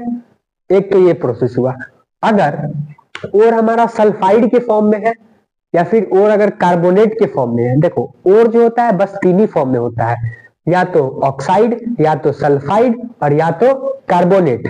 इस तीनों फॉर्म में अगर और है तो हम इसका प्रोसेस क्या है, तो ऑक्साइड का प्रोसेस तो हम लोग समझ लिए कि ऑक्साइड में से कैसे कार्बन डाल देंगे, हीट करेंगे और कार्बन डाल देंगे तो ऑक्सीजन को लेकर के निकल जाएगा कार्बन, तो हमारा मेटल एक्सट्रैक्ट हो जाएगा, ठीक है। लेकिन अगर सल्फाइड के फॉर्म में रहेगा, और हमारा अगर सल्फाइड के फॉर्म में रहेगा तो सल्फाइड से उसको ऑक्साइड के फॉर्म में लाएंगे, अगर हमारा और जो है सल्फाइड के फॉर्म में है तो सल्फाइड से उसको ऑक्साइड के फॉर्म में लाएंगे, ठीक है। और सल्फाइड से जो ऑक्साइड के फॉर्म में लाने का जो प्रोसेस होता है उसको हम लोग कहते हैं रोस्टिंग। सल्फाइड के फॉर्म में अगर और है और उसमें हमको मेटल निकालना है, एक्सट्रैक्ट करना है, तो सल्फाइड को पहले हमको क्या करना होगा, ऑक्साइड के फॉर्म में लाना होगा, और ऑक्साइड के फॉर्म में लाने को कहते हैं रोस्टिंग। क्या प्रोसेस कहते हैं, रोस्टिंग। तो रोस्टिंग क्या है, तो समझते हैं रोस्टिंग क्या है। देखिए रोस्टिंग कन्वर्जन ऑफ सल्फाइड और sulphate into oxide by heating in presence of O2 is called roasting. हम सल्फाइड को हीट करेंगे ऑक्सीजन के प्रेजेंस में, उसी को कहते हैं रोस्टिंग। हम जैसे कि मम्मी रोटी को रोस्ट करती है ना, रोटी को तावे पे सेकती है, रोस्ट करती है, गर्म करती है। तो रोटी को एक होता है रोस्टिंग ये वाला, एक होता है मम्मी जो रोस्ट करती है वो सेम टाइप, बतिया इज सेम सेम। एक होता है वो जो यूट्यूब पे रोस्ट किया जाता है, इंस्टाग्राम पे रोस्ट किया जाता है, क्लास में जो आप लोग रोस्ट करते हो टीचर्स को करते हो ना, या फिर कोई अगर बीच क्लास में चल रहा है अगर डस्टर लेने आ गया तो उसको रोस्ट करते हो, हे हल्ला करते हो ना, ऐसे वो रोस्टिंग अलग है, ये रोस्टिंग अलग है। जैसे कि मम्मी तावे पर जो रोटी को सेकती है, रोस्ट करती है, तो ऑक्सीजन के प्रेजेंस में ही ना चूल्हा जलता है, तो रोटी को रोस्ट करते हैं, ठीक है। तो ऑक्सीजन के प्रेजेंस में वैसे ही जब हम सल्फाइड को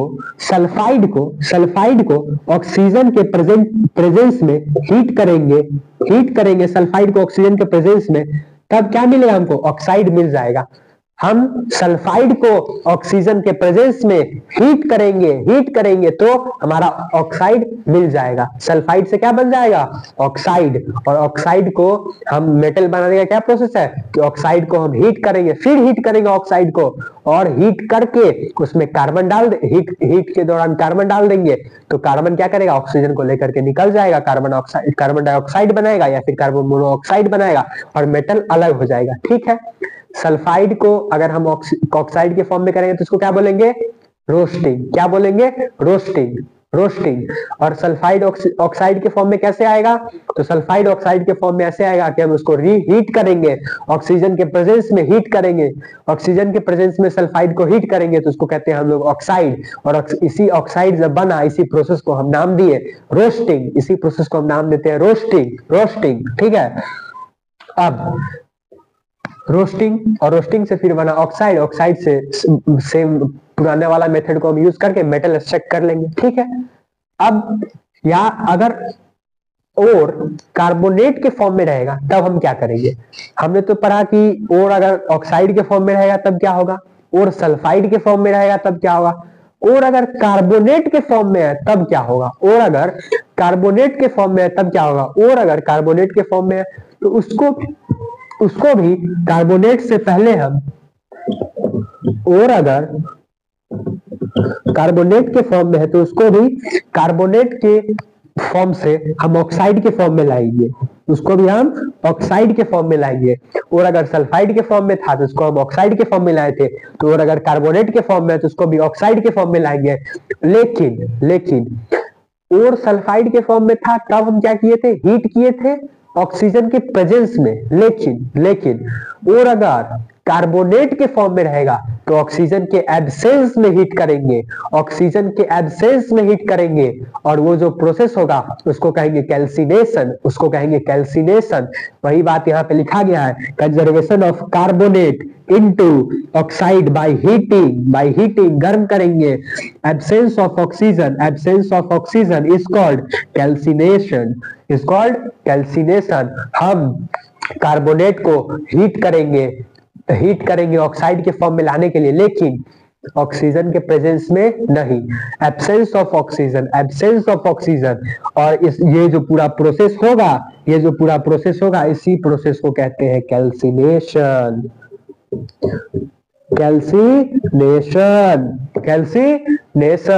और सल्फाइड को ऑक्साइड को चेंज करने के फॉर्म को प्रोसेस को कहते हैं रोस्टिंग। इस प्रोसेस को कहते हैं कार्बोनेट को चेंज करेंगे ऑक्साइड के फॉर्म में तो इस प्रोसेस को कहेंगे कैल्सिनेशन, ठीक है, कैल्सिनेशन।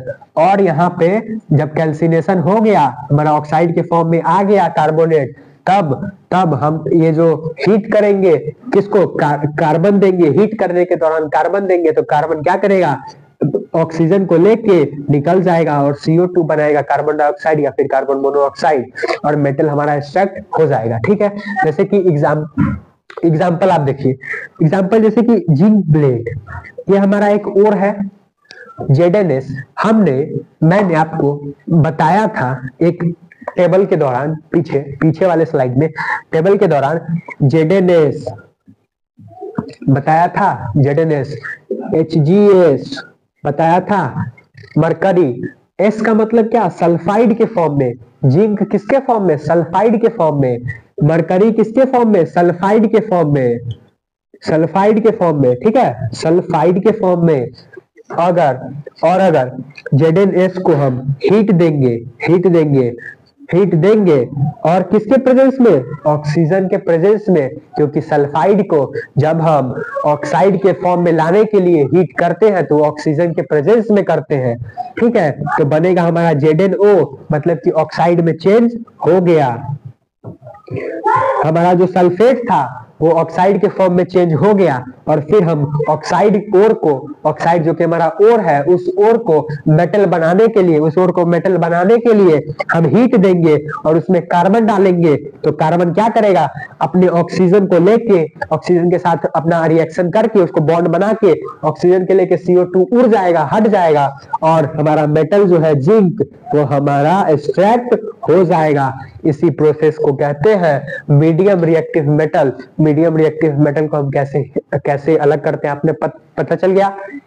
अब हमारा लास्ट है और आखिरी है लेस रिएक्टिव मेटल। देखो, मीडियम रिएक्टिव मेटल और लेस रिएक्टिव मेटल को एक्सट्रैक्ट करने का बतिया एकदम सेम, बस थोड़ा सा डिफरेंट है, मतलब लेकिन पूरा सेम है।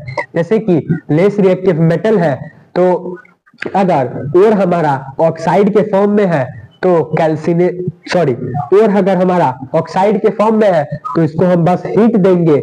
यहाँ पे क्या दे रहे थे, कार्बन, यहाँ पे कार्बन दे रहे थे तो CO2 गैस बना रहा था, कार्बन डाइऑक्साइड बन रहा था और कार्बन मोनोऑक्साइड, लेकिन हम यहाँ पे इस लेस रिएक्टिव मेटल हमारा ऐसे ही एक्सट्रैक्ट हो जाएगा। नॉर्मली इसको हम हीट देंगे तो हमारा मेटल अलग हो जाएगा और ऑक्सीजन अपने आप निकल जाएगा, O2 अपने आप बाहर हो जाएगा, इसमें कार्बन डालने की जरूरत नहीं है। किसमें, लेस रिएक्टिव वाले मेटल में। और लेस रिएक्टिव मेटल में जब हम ऑक्साइड के फॉर्म में होगा उसको हीट करेंगे तो हमारा मेटल अलग हो जाएगा, ऑक्सीजन अलग हो जाएगा, तो मेटल को हम एक्सट्रैक्ट कर लेंगे। जैसे कि अगर लेस रिएक्टिव मेटल भी अगर सल्फाइड के फॉर्म में है तो उसको हम पहले ऑक्साइड के फॉर्म में लाएंगे और ऑक्साइड के फॉर्म में चेंज करने के प्रोसेस को हम लोग कहते हैं रोस्टिंग करेंगे। रोस्टिंग के प्रोसेस में क्या होता था, याद कीजिए, रोस्टिंग के प्रोसेस में क्या होता था, जब हम हीट देते थे in the presence of oxygen, जब हम ऑक्सीजन के प्रेजेंस में हीट देते थे, जब ऑक्सीजन के प्रेजेंस में रोस्ट करते थे, उसी को क्या कहते थे, रोस्टिंग। तो ऑक्साइड के फॉर्म में चेंज हो जाता था और फिर ऑक्साइड को हम मेटल में एक्सट्रैक्ट कर देते थे, मेटल को अलग कर लेते थे। और वही कार्बोनेट भी, अगर कार्बोनेट का ओर है वो अगर लेस रिएक्टिव मेटल है और उसको लेस रिएक्टिव मेटल हमको एक्सट्रैक्ट करना है कार्बोनेट की ओर से, तो कार्बोनेट को हम चेंज करेंगे किस प्रोसेस से, कैल्सिनेशन के प्रोसेस से। कार्बोनेट को हम कैल्सिनेशन के प्रोसेस से चेंज करेंगे ऑक्साइड के फॉर्म में। और कैल्सिनेशन के प्रोसेस में क्या होता था, हम हीट तो देते थे लेकिन absence of oxygen, in the absence of oxygen, presence of oxygen नहीं, in the absence of oxygen हम कार्बोनेट को हीट करते थे तो ऑक्साइड के फॉर्म में चेंज हो जाता था। और ऑक्साइड के फॉर्म में चेंज होने के बाद सेम प्रोसेस अपनाते थे और लेस रिएक्टिव मेटल को हम बस हीट करते थे बिना कार्बन दिए हुए, और ये मेटल हमारा एक्सट्रैक्ट हो जाता था। जैसे कि एग्जांपल में मैंने आपको पीछे पढ़ाया है कि सिनेबार हमारा ओर है HGS जो कि मरकरी सल्फाइड है, ये हमारा एक ओर है, इसको कहते हैं सिनेबार। और सिनेबार जो कि हमारा ओर है, उसी को हम एक्सट्रैक्ट कैसे करेंगे उसमें से मेटल, तो इसको HGS को हम हीट करेंगे in the presence of oxygen, फिर उसको ऑक्साइड के फॉर्म में बन गया। ऑक्साइड के फॉर्म में बनने के बाद हमारा मेटल अलग हो गया, ऑक्सीजन अलग हो गया, ऑक्सीजन अपने घर, मेटल हम अपने घर ले आएंगे। ठीक है, तो लेस रिएक्टिव मेटल को एक्सट्रैक्ट करने का भी यही प्रोसेस है। इसमें हम कार्बन लेते थे, इसमें कार्बन का जरूरत नहीं है क्योंकि वो लेस रिएक्टिव है। कम कम नुकसानदेह है, ठीक है। अब चलिए, अब हम लोग ये समझ गए, अब हम लोग चलते हैं अपने अगले टॉपिक की ओर। मेटलर्जी को मैंने आपको बताया कि मेटलर्जी आप अच्छे से पढ़ के जाइएगा, शायद आपके एग्जाम में इससे क्वेश्चंस बन जाए, ठीक है, चांसेस है, आप इसको पढ़ के जाइएगा। चलिए,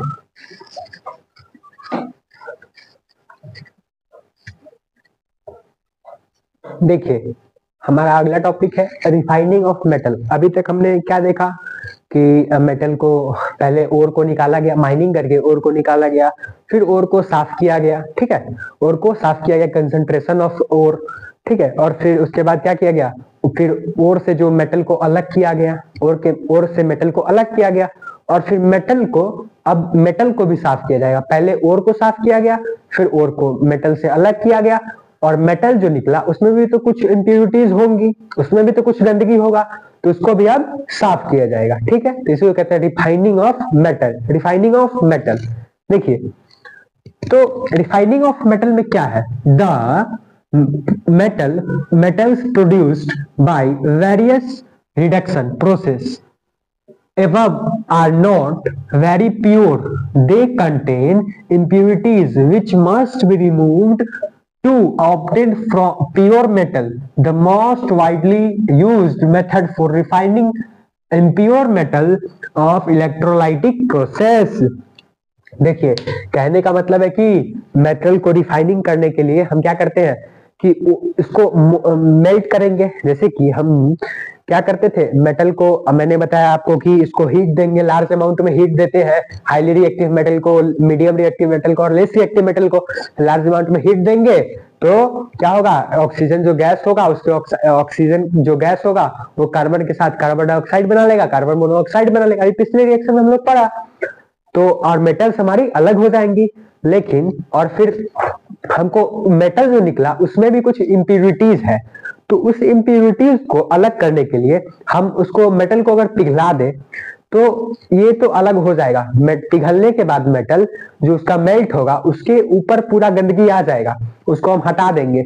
लेकिन उसके बाद जो गंदगी को हटा करके फिर जो मेटल बचेगा उसमें भी कुछ गंदगी आ जाएगा, ठीक है, और फिर उसको हटाएंगे, फिर ठंडा करेंगे, फिर गर्म करेंगे। तो ऐसे में बहुत टाइम कंज्यूमिंग प्रोसेस है और प्रॉफिटेबल भी वो नहीं है। मतलब कि पहले के जमाने में यूज किया जाता था, अब नहीं किया जाता, बहुत टाइम कंज्यूमिंग प्रोसेस है, और हम लोग पढ़ किसके रहे हैं, प्रॉफिटेबली के लिए पढ़ रहे हैं, ठीक है। तो एक और साइंस ने दिमाग लगाया और एक और आइडिया लगाया गया कि मेटल्स को प्यूरिफाई करने के लिए, पूरी तरह से मेटल्स को प्यूरिफाई करने के लिए क्या किया गया, जैसे कि एक रिएक्शन दिया होगा आपके बुक में, आप देखिएगा। तो एक रिएक्शन में सबसे पहले क्या किया गया कि एक साइड एक साइड इम्प्योर मेटल को रखा गया, एक साइड इम्प्योर मेटल को रखा गया, ठीक है, इम्प्योर मेटल को, और इस इम्प्योर मेटल को एक पहले तो क्या किया गया कि एक कंटेनर लिया गया, एक कंटेनर में अगर मान लो कि कॉपर को, मेटल को रिफाइन करना है, कॉपर को इम्प्योरिटीज हटाना है कॉपर के मेटल का, तो क्या करेंगे, तो इस कंटेनर में पहले हम CuSO4 कॉपर सल्फेट का सॉल्यूशन लेंगे, पहले एक कंटेनर लेंगे, फिर अगर हमको कॉपर को साफ करना है एग्जांपल के तौर पे, तो कॉपर सल्फेट का सॉल्यूशन लेंगे, और कॉपर सल्फेट के सॉल्यूशन में थोड़ा सा एसिड डालेंगे, हल्का सा एसिड, क्योंकि इसलिए एसिड डालेंगे कॉपर सल्फेट के सॉल्यूशन में, क्योंकि ये जो कॉपर जो है ना वो थोड़ा कम इलेक्ट्रिक कंडक्ट करता है, इलेक्ट्रिसिटी थोड़ा कम कंडक्ट करता है, तो एसिड डालने की वजह से इलेक्ट्रिसिटी अच्छा खासा कंडक्ट कर पाएगा। तो ये एसिडिफाइड कॉपर सल्फेट हो गया, एसिडिफाइड कॉपर सल्फेट हो गया, ठीक है। एसिडिफाइड जब ये कॉपर सल्फेट हो गया तो ये कंटेनर है, इसमें क्या है, हमने CuSO4 लिया कॉपर सल्फेट और उसमें थोड़ा सा एसिड डाल दिया, क्योंकि due to conduct electricity in highly amount में इलेक्ट्रिसिटी कंडक्ट करेगा, तो ये किसका सॉल्यूशन हो गया, एसिडिफाइड कॉपर सल्फेट का सॉल्यूशन हो गया, ठीक है।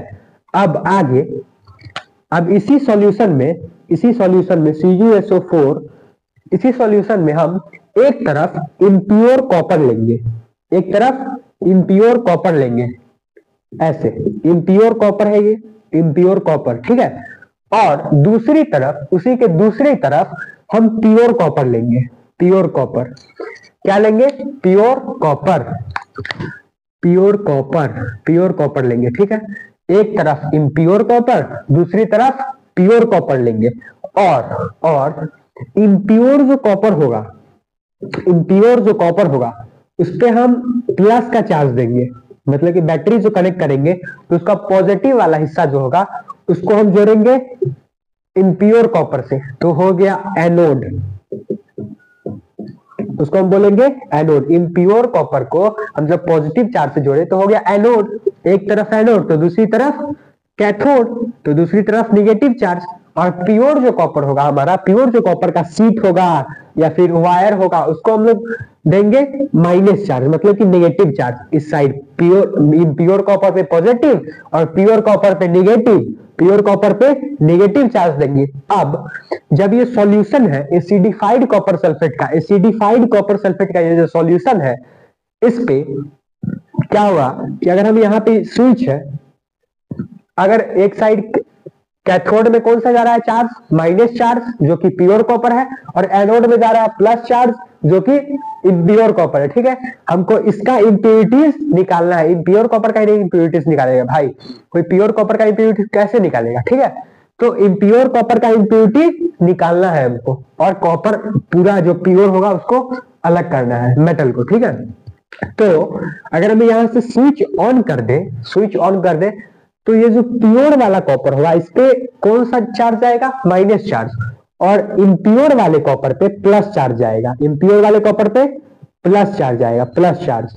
तो ये जो प्लस चार्ज जाएगा तो क्या होगा ना कि धीरे धीरे ये जो इम्प्योरिटीज है, इम्प्योरिटीज जो है इसमें जो हमने सल्फेट का जो सॉल्यूशन लिया है उसमें से Cu+2 का आयंस निकलेंगे, निकलेगा आयन, तो ये चला जाएगा कहाँ? यहां से जो मेटल है कॉपर का जो टुकड़ा होगा वो धीरे धीरे धीरे धीरे यहां जमा होता जाएगा प्योर कॉपर के वायर पे या फिर शीट पे, प्योर कॉपर के वायर पे जमा होता जाएगा धीरे धीरे धीरे धीरे। किसका? प्योर कॉपर के वायर पे कॉपर का जो मेटल होगा वो जमा होते जाएगा, तो ये रॉड मोटा होता जाएगा। जब ये पतला रॉड हम लिए थे, पतला मतलब कि वायर लिए थे या फिर शीट लिए थे, तो यहाँ पे जो मेटल आएगा इसमें चिपकेगा आके। क्यों चिपकेगा? क्यों चिपकेगा? क्योंकि इस पे चार्ज है प्लस, इम्प्योर कॉपर पे चार्ज है प्लस और प्योर कॉपर पे चार्ज है माइनस, तो प्लस जाके माइनस के साथ बॉन्ड बनाएगा, चिपकेगा, उसको अट्रैक्ट करेगा। तो इसीलिए ये जो प्लस वाला कॉपर है ये कहां जाएगा? माइनस वाले कॉपर के साथ, और यहाँ पे जाके चिपक जाएगा, यहाँ पे जाके क्या होगा? चिपक जाएगा। तो वो जो पतला वाला वायर था, पतला वाला जो वायर था इम्प्योर कॉपर का, वो धीरे धीरे धीरे धीरे मोटा होता जाएगा, धीरे धीरे मोटा होता जाएगा। और यहाँ जो अब तो क्या है कि मेटल के साथ ही चार्ज होता है, सारे मेटल के साथ चार्ज क्या होता है? प्लस।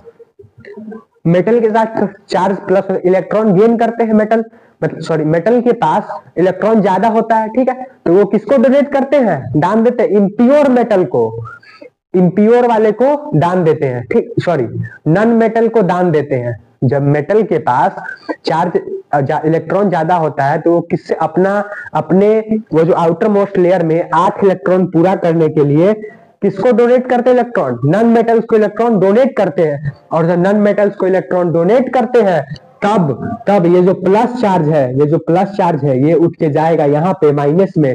क्यों जाएगा? क्योंकि माइनस प्लस के साथ बॉन्ड बनाएगा। मेटल है कॉपर, तो उस पे प्लस चार्ज है तो वो किसके साथ बॉन्ड बनाएगा? माइनस के साथ। तो यहाँ पे माइनस है, माइनस चार्ज जा रहा है तो इसके साथ बॉन्ड बनाएगा, तो ये मोटा होता जाएगा। और गंदगी लगा है इसमें, इम्प्योरिटीज क्या है? गंदगी है, गंदगी,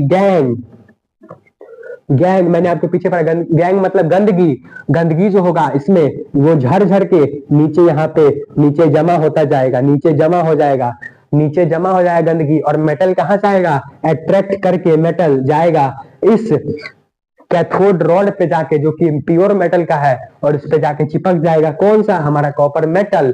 और यहाँ पे जो माइनस में है, जो कि जिसके पास चार्ज ही नहीं है, जो कि गंदगी है, वो जाके झर के नीचे यहाँ पे नीचे में जमा हो जाएगा, एनोड वाला, इसको तो एनोड कहते हैं ना, माइनस चार्ज इस पे कॉपर है तो एनोड कहते हैं, तो इसको एनोड के नीचे जा करके जमा हो जाएगा और बेकर में हमको दिखाई देगा कंटेनर में कि यहाँ पे गंदगी जमा हो चुका है, तो इसी को हम लोग कहेंगे एनोड मड। क्यों एनोड मड कहेंगे? मड मतलब कि कीचड़, गंदगी, और एनोड के नीचे है तो एनोड मड, ठीक है, एनोड मड। और हमारा जो ये मेटल निकलेगा वो पूरा प्योर मेटल होगा, वो पूरा प्योर मेटल होगा, ठीक है। यही कहा गया इस रिएक्शन में, ठीक है, यही कहा गया इस रिएक्शन में। समझ में आया? समझ में आया? एक बार और रिवाइज कर देता हूं मैं। एक कंटेनर लेंगे मेटल को प्योर करने के लिए, और एक कंटेनर में एक तरफ हम एक कंटेनर लेंगे और उसमें हम सॉल्यूशन घोर लेंगे, किसका? CuSO4, कॉपर सल्फेट का। हमको कॉपर को साफ करना है इसलिए कॉपर सल्फेट का सॉल्यूशन घोर लेंगे, और एक तरफ हम इम्प्योर कॉपर लेंगे जिसको कि हमको साफ करना है, और दूसरी तरफ वही हम लेंगे पतला वाला वायर जो कि प्योर कॉपर होगा, या फिर शीट जो कि प्योर कॉपर होगा। और फिर क्या होगा कि हम उसमें कैथोड वाला रॉड होगा, कौन सा? इम्प्योर कॉपर का, जो कि एनोड वाला रॉड होगा प्योर कॉपर का, इम्प्योर कॉपर का जो कि प्लस वाला चार्ज है, और कैथोड वाला रॉड होगा माइनस चार्ज का जो कि प्योर कॉपर है। जब हम इलेक्ट्रिसिटी पास करवाएंगे उसमें से तो क्या होगा? जो इम्प्योर कॉपर जो होगा उसमें इम्प्योर कॉपर में से कॉपर जो होगा उसका चार्ज है प्लस, तो माइनस के साथ अट्रैक्ट करेगा और जाएगा कहाँ? कैथोड पे जाके कैथोड के वायर को मोटा कर देगा, शीट को मोटा कर देगा, ठीक है, मोटा कर देगा। और जो गंदगी बचेगा, जो इम्प्योरिटीज बचेगा, वो झड़ के नीचे आ जाएगा, बेकर के नीचे एक साइड में जमा हो जाएगा, और उसी का नाम रखेंगे एनोड मड। क्यों एनोड मड? क्योंकि मड मतलब कीचड़, और एनोड के नीचे जमा हुआ तो एनोड मड, ठीक है, एनोड मड। और फिर क्या? और एनोड मड, और हम जो लेंगे कॉपर सल्फेट का सॉल्यूशन, उसमें थोड़ा सा एसिड डाल देंगे। क्यों डाल देंगे? क्योंकि एसिड इसलिए डालेंगे क्योंकि उसमें इलेक्ट्रिसिटी अच्छा से कंडक्ट हो सके, अच्छे से कंडक्ट कर सके, इलेक्ट्रिसिटी अच्छे से पास हो सके, इसीलिए। और हम CuSO4 का ही सोल्यूशन क्यों लिए थे इसमें? क्योंकि हम कॉपर को साफ करेंगे तो CuSO4 का ही लेंगे, क्योंकि कॉपर सल्फेट तो मेटल सेम रहेगा और सॉल्यूशन भी सेम रहेगा। और अगर हम मान लो जिंक सल्फेट का ले लेते सॉल्यूशन कॉपर को साफ करने के लिए, तो कॉपर के पास तो यहाँ पे बनता Zn+ आयंस, और ये भी जाके चिपक जाता है इस पे, क्योंकि प्लस माइनस को अट्रैक्ट करेगा, तो Zn भी जाके चिपक जाता है, तो हमारा प्योरिटीज निकलता ही नहीं, करने का कोई फायदा ही नहीं। इसीलिए हम दूसरा सॉल्यूशन नहीं लेंगे, जिस मेटल को साफ करना है उसी का सॉल्यूशन लेंगे, ठीक है। तो यहाँ पे Cu को साफ करना था तो Cu का सॉल्यूशन लिए, ठीक, तो समझ में आ गया। और फिर यहाँ पे देखिए, यहाँ पे इलेक्ट्रोलाइटिक रिफाइनिंग यही है, तो इसमें इसी को हम लोग कहते हैं इलेक्ट्रोलाइटिक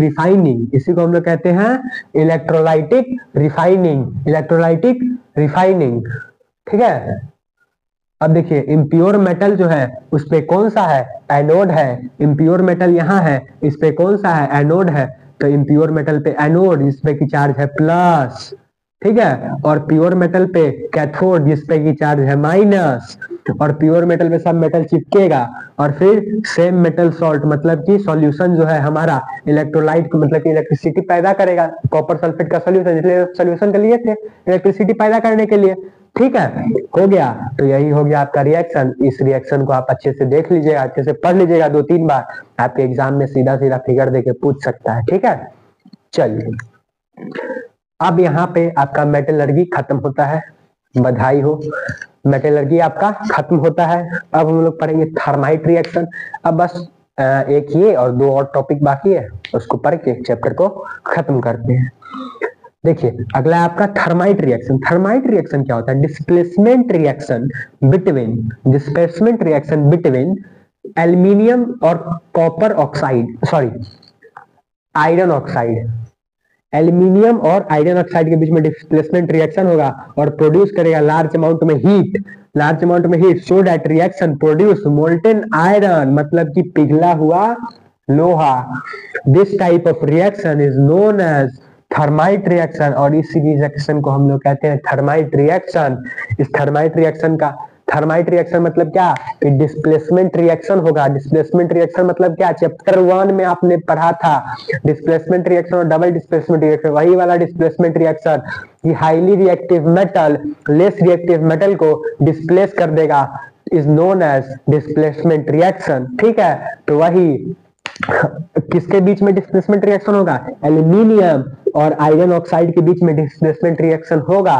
तो क्या होगा, तो यहाँ पे Fe2O3 हम ले लिए, आयरन ऑक्साइड और एल्यूमिनियम ले लिए, और इसके बीच में रिएक्शन होगा जब, तो Al2O3 हो जाएगा, क्योंकि आयरन से ज्यादा रिएक्टिव कौन है, एल्यूमिनियम, और तो ऑक्साइड को अपने साथ ले आएगा, और Fe जो होगा वो बच जाएगा और लार्ज अमाउंट में हीट निकलेगा। देखिए ये जो थर्माइट रिएक्शन है इसका यूज पहले किया जाता था। देखिए आपको पता है कि जब हमारे देश में, हमारा देश जब गुलाम था, उसी के टाइम से ट्रेन चलाए जाते हैं। अंग्रेजों ने लाया था ट्रेन को, जो कि अभी भी सुविधा है, यातायात की व्यवस्था है।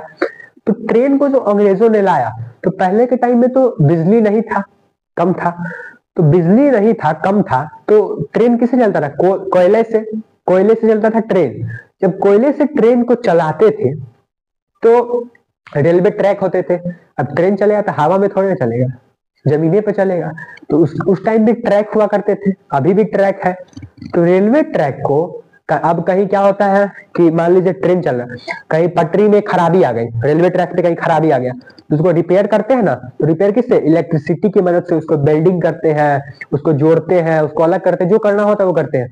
मतलब कि अब तो इलेक्ट्रिसिटी का इस्तेमाल करते हैं हम लोग, किसको, किसी चीज, मतलब कि ट्रेन के पटरी को रिपेयर करने के लिए। लेकिन पुराने समय में जब इलेक्ट्रिसिटी नहीं हुआ करता था, कम हुआ करता था, तब हम लोग हीट का इस्तेमाल करते थे पटरी को जोड़ने के लिए, पटरी को जोड़ने के लिए। तो पटरी तो होता है आयरन का, लोहे का, तो लोहा कैसे जुड़ेगा, बिना मेल्ट किए हुए लोहे को आप जोड़ दीजिएगा, सही ना, उसको पिघलाना पड़ेगा कि नहीं, मेल्ट करना पड़ेगा। तो इसीलिए लार्ज अमाउंट में हम हीट जनरेट करते थे। और ये कैसे जनरेट होता था, तो एल्यूमिनियम और आयरन ऑक्साइड के बीच में, हम क्या करते थे, रिएक्शन करवाते थे। तब एल्यूमिनियम और आयरन ऑक्साइड के बीच में रिएक्शन होता था, तब हमारा एल्यूमिनियम ऑक्सीजन के साथ चला जाता था, और हमारा जो आयरन था वो पिघल जाता था, लिक्विड की फॉर्म में हो जाता था।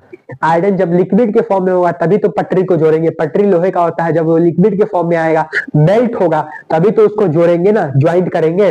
तो वैसे ही, और ये जो रिएक्शन होता था, इसमें जो हीट निकलता था वो काफी लार्ज अमाउंट में हीट निकलता था। मतलब कि इतना हीट निकलता था कि लोहे को पिघला दो। जैसे कि आप देखोगे जो लोहा पीटता है, जैसे कि हसुआ, छुरा, इस सब का जो धार बनाता है, वो क्या करता है, ऐसे एक हाथ में दबा टाइप रखाता है और हीट जनरेट करता है, और उस पे लोहे को रखता है, लेकिन वो भी पूरा पिघलता नहीं है, पूरा लाल हो जाता है लोहा। तो उसको मार के पीट के उसका शेप चेंज कर देता है, लेकिन पूरा लोहा नहीं पिघलता है। और उसको शेप मतलब पिघल सकता है, पूरा लोहा पिघलाता नहीं, उसको पीट कर गर्म होने पर शेप चेंज कर देता है। तो यहाँ पर तो जोड़ने का काम है, दो पटरी को जोड़ने का काम है, दो लोहे को जोड़ने का काम है। तो इसको पिघलाना पड़ेगा, मेल्ट कराना पड़ेगा। और मेल्ट कराएंगे कैसे, तो उस टाइम पे इलेक्ट्रिसिटी नहीं होता था, तो हम हीट से पिघलाते थे लोहे को, और लोहे को पिघला करके फिर पटरी को जोड़ देते थे, रिपेयर हो जाता था पटरी, तो ट्रेन उस पर चलने लगा। ठीक है, तो किस चीज से करते थे, किस प्रोसेस से, तो इसी प्रोसेस से हम आयरन पे ऑक्सीजन से रिएक्ट कर जाता है, तब ना रस्ट हो जाता है। तो Fe2O3 प्लस एल्यूमिनियम लेते थे, ठीक है, और Al2O3 बन जाता था एल्यूमिनियम ऑक्साइड, ऑक्सीजन चला जाता था एल्यूमिनियम के साथ, क्योंकि हाईली रिएक्टिव मेटल है एल्यूमिनियम आयरन से। और फिर क्या होता था, हमारा जो आयरन है वो लिक्विड फॉर्म में आके दोनों को ज्वाइंट कर देते थे हम, और फिर लार्ज अमाउंट में हीट रिलीज होता है। हीट रिलीज होगा तभी तो मेल्ट होगा ना आयरन। सोचो कितना हीट रिलीज होता होगा कि पटरी को पिघला देता होगा, ठीक ना। तो काफी ज्यादा अमाउंट में ये हीट रिलीज होता था, ठीक है। तो इसी को कहते हैं हम लोग थर्माइट रिएक्शन। नोट का पॉइंट है, this reaction used to join railway track. इस रिएक्शन को हम यूज करते थे रेलवे ट्रैक में पहले के जमाने में। अब इस रिएक्शन का यूज नहीं किया जाता, क्योंकि अब तो इलेक्ट्रिसिटी से ही मारा पिघल गई है जल्दी से, ठीक है ना। चलिए, तो अब आपका 2 टॉपिक बचा है। अगला टॉपिक है आपका एलॉय। पढ़ते हैं हम लोग एलॉयज क्या होते हैं, ठीक है। एलॉयज के बारे में हम लोग पढ़ते हैं। देखिए, हमारा अगला टॉपिक है एलॉयज। एलॉयज क्या होता है, देखिए, होमोजीनियस मिक्सचर को जब हम होमोजीनियस मिक्सचर बनाते हैं, किससे? एक मेटल और मेटल को मिक्स करेंगे तो होमोजेनियस मिक्सचर, या फिर एक मेटल और एक नॉन मेटल को मिक्स करके होमोजेनियस मिक्सचर बनाते हैं। होमोजेनियस मिक्सचर बनाते हैं, इसमें क्या है? होमोजेनियस मिक्सचर ऑफ टू और मोर मेटल, दो या दो से अधिक मेटल या फिर non metal is called alloys, उसी को हम लोग कहते हैं एलॉयज, उसी को हम लोग कहते हैं एलॉयज। और it is prepared by melting first primary metal and adding other element defined ratio, other element को हम डिफाइंड रेशियो के फॉर्म में मेल्ट कर कर इसको एलॉयज को बनाते हैं। एलॉयज को कैसे बनाते हैं? तो मेटल लेंगे और दो मेटल को होमोजेनियस मिक्सचर में कन्वर्ट करेंगे, या फिर एक नॉन मेटल लेंगे, एक मेटल लेंगे, दो मेटल हो गया, उसको होमोजेनियस मिक्सचर बनाएंगे तो क्या हो गया हमारा? एलॉयज। क्या हो गया? एलॉयज। एलॉयज जैसे कि क्या? देखिए जैसे कि ब्रास है हमारा, ब्रास जो है एक एलॉयज है, ब्रास एक एलॉय है। क्या है? एलॉयज है ब्रास। ब्रास कैसे बनता है? तो दो मेटल को मिक्स करके एलॉयज बनाते हैं। तो पहला मेटल को मान लीजिए हम कॉपर ले और जिंक ले, कॉपर और जिंक को जब हम होमोजेनियस मिक्सचर में मिक्स करेंगे तो हमारा क्या बनेगा? एलॉय बनेगा, और एलॉय का नाम क्या होगा? ब्रास। क्या होगा? ब्रास। फिर दूसरा है ब्रॉन्ज। ब्रॉन्ज क्या होगा?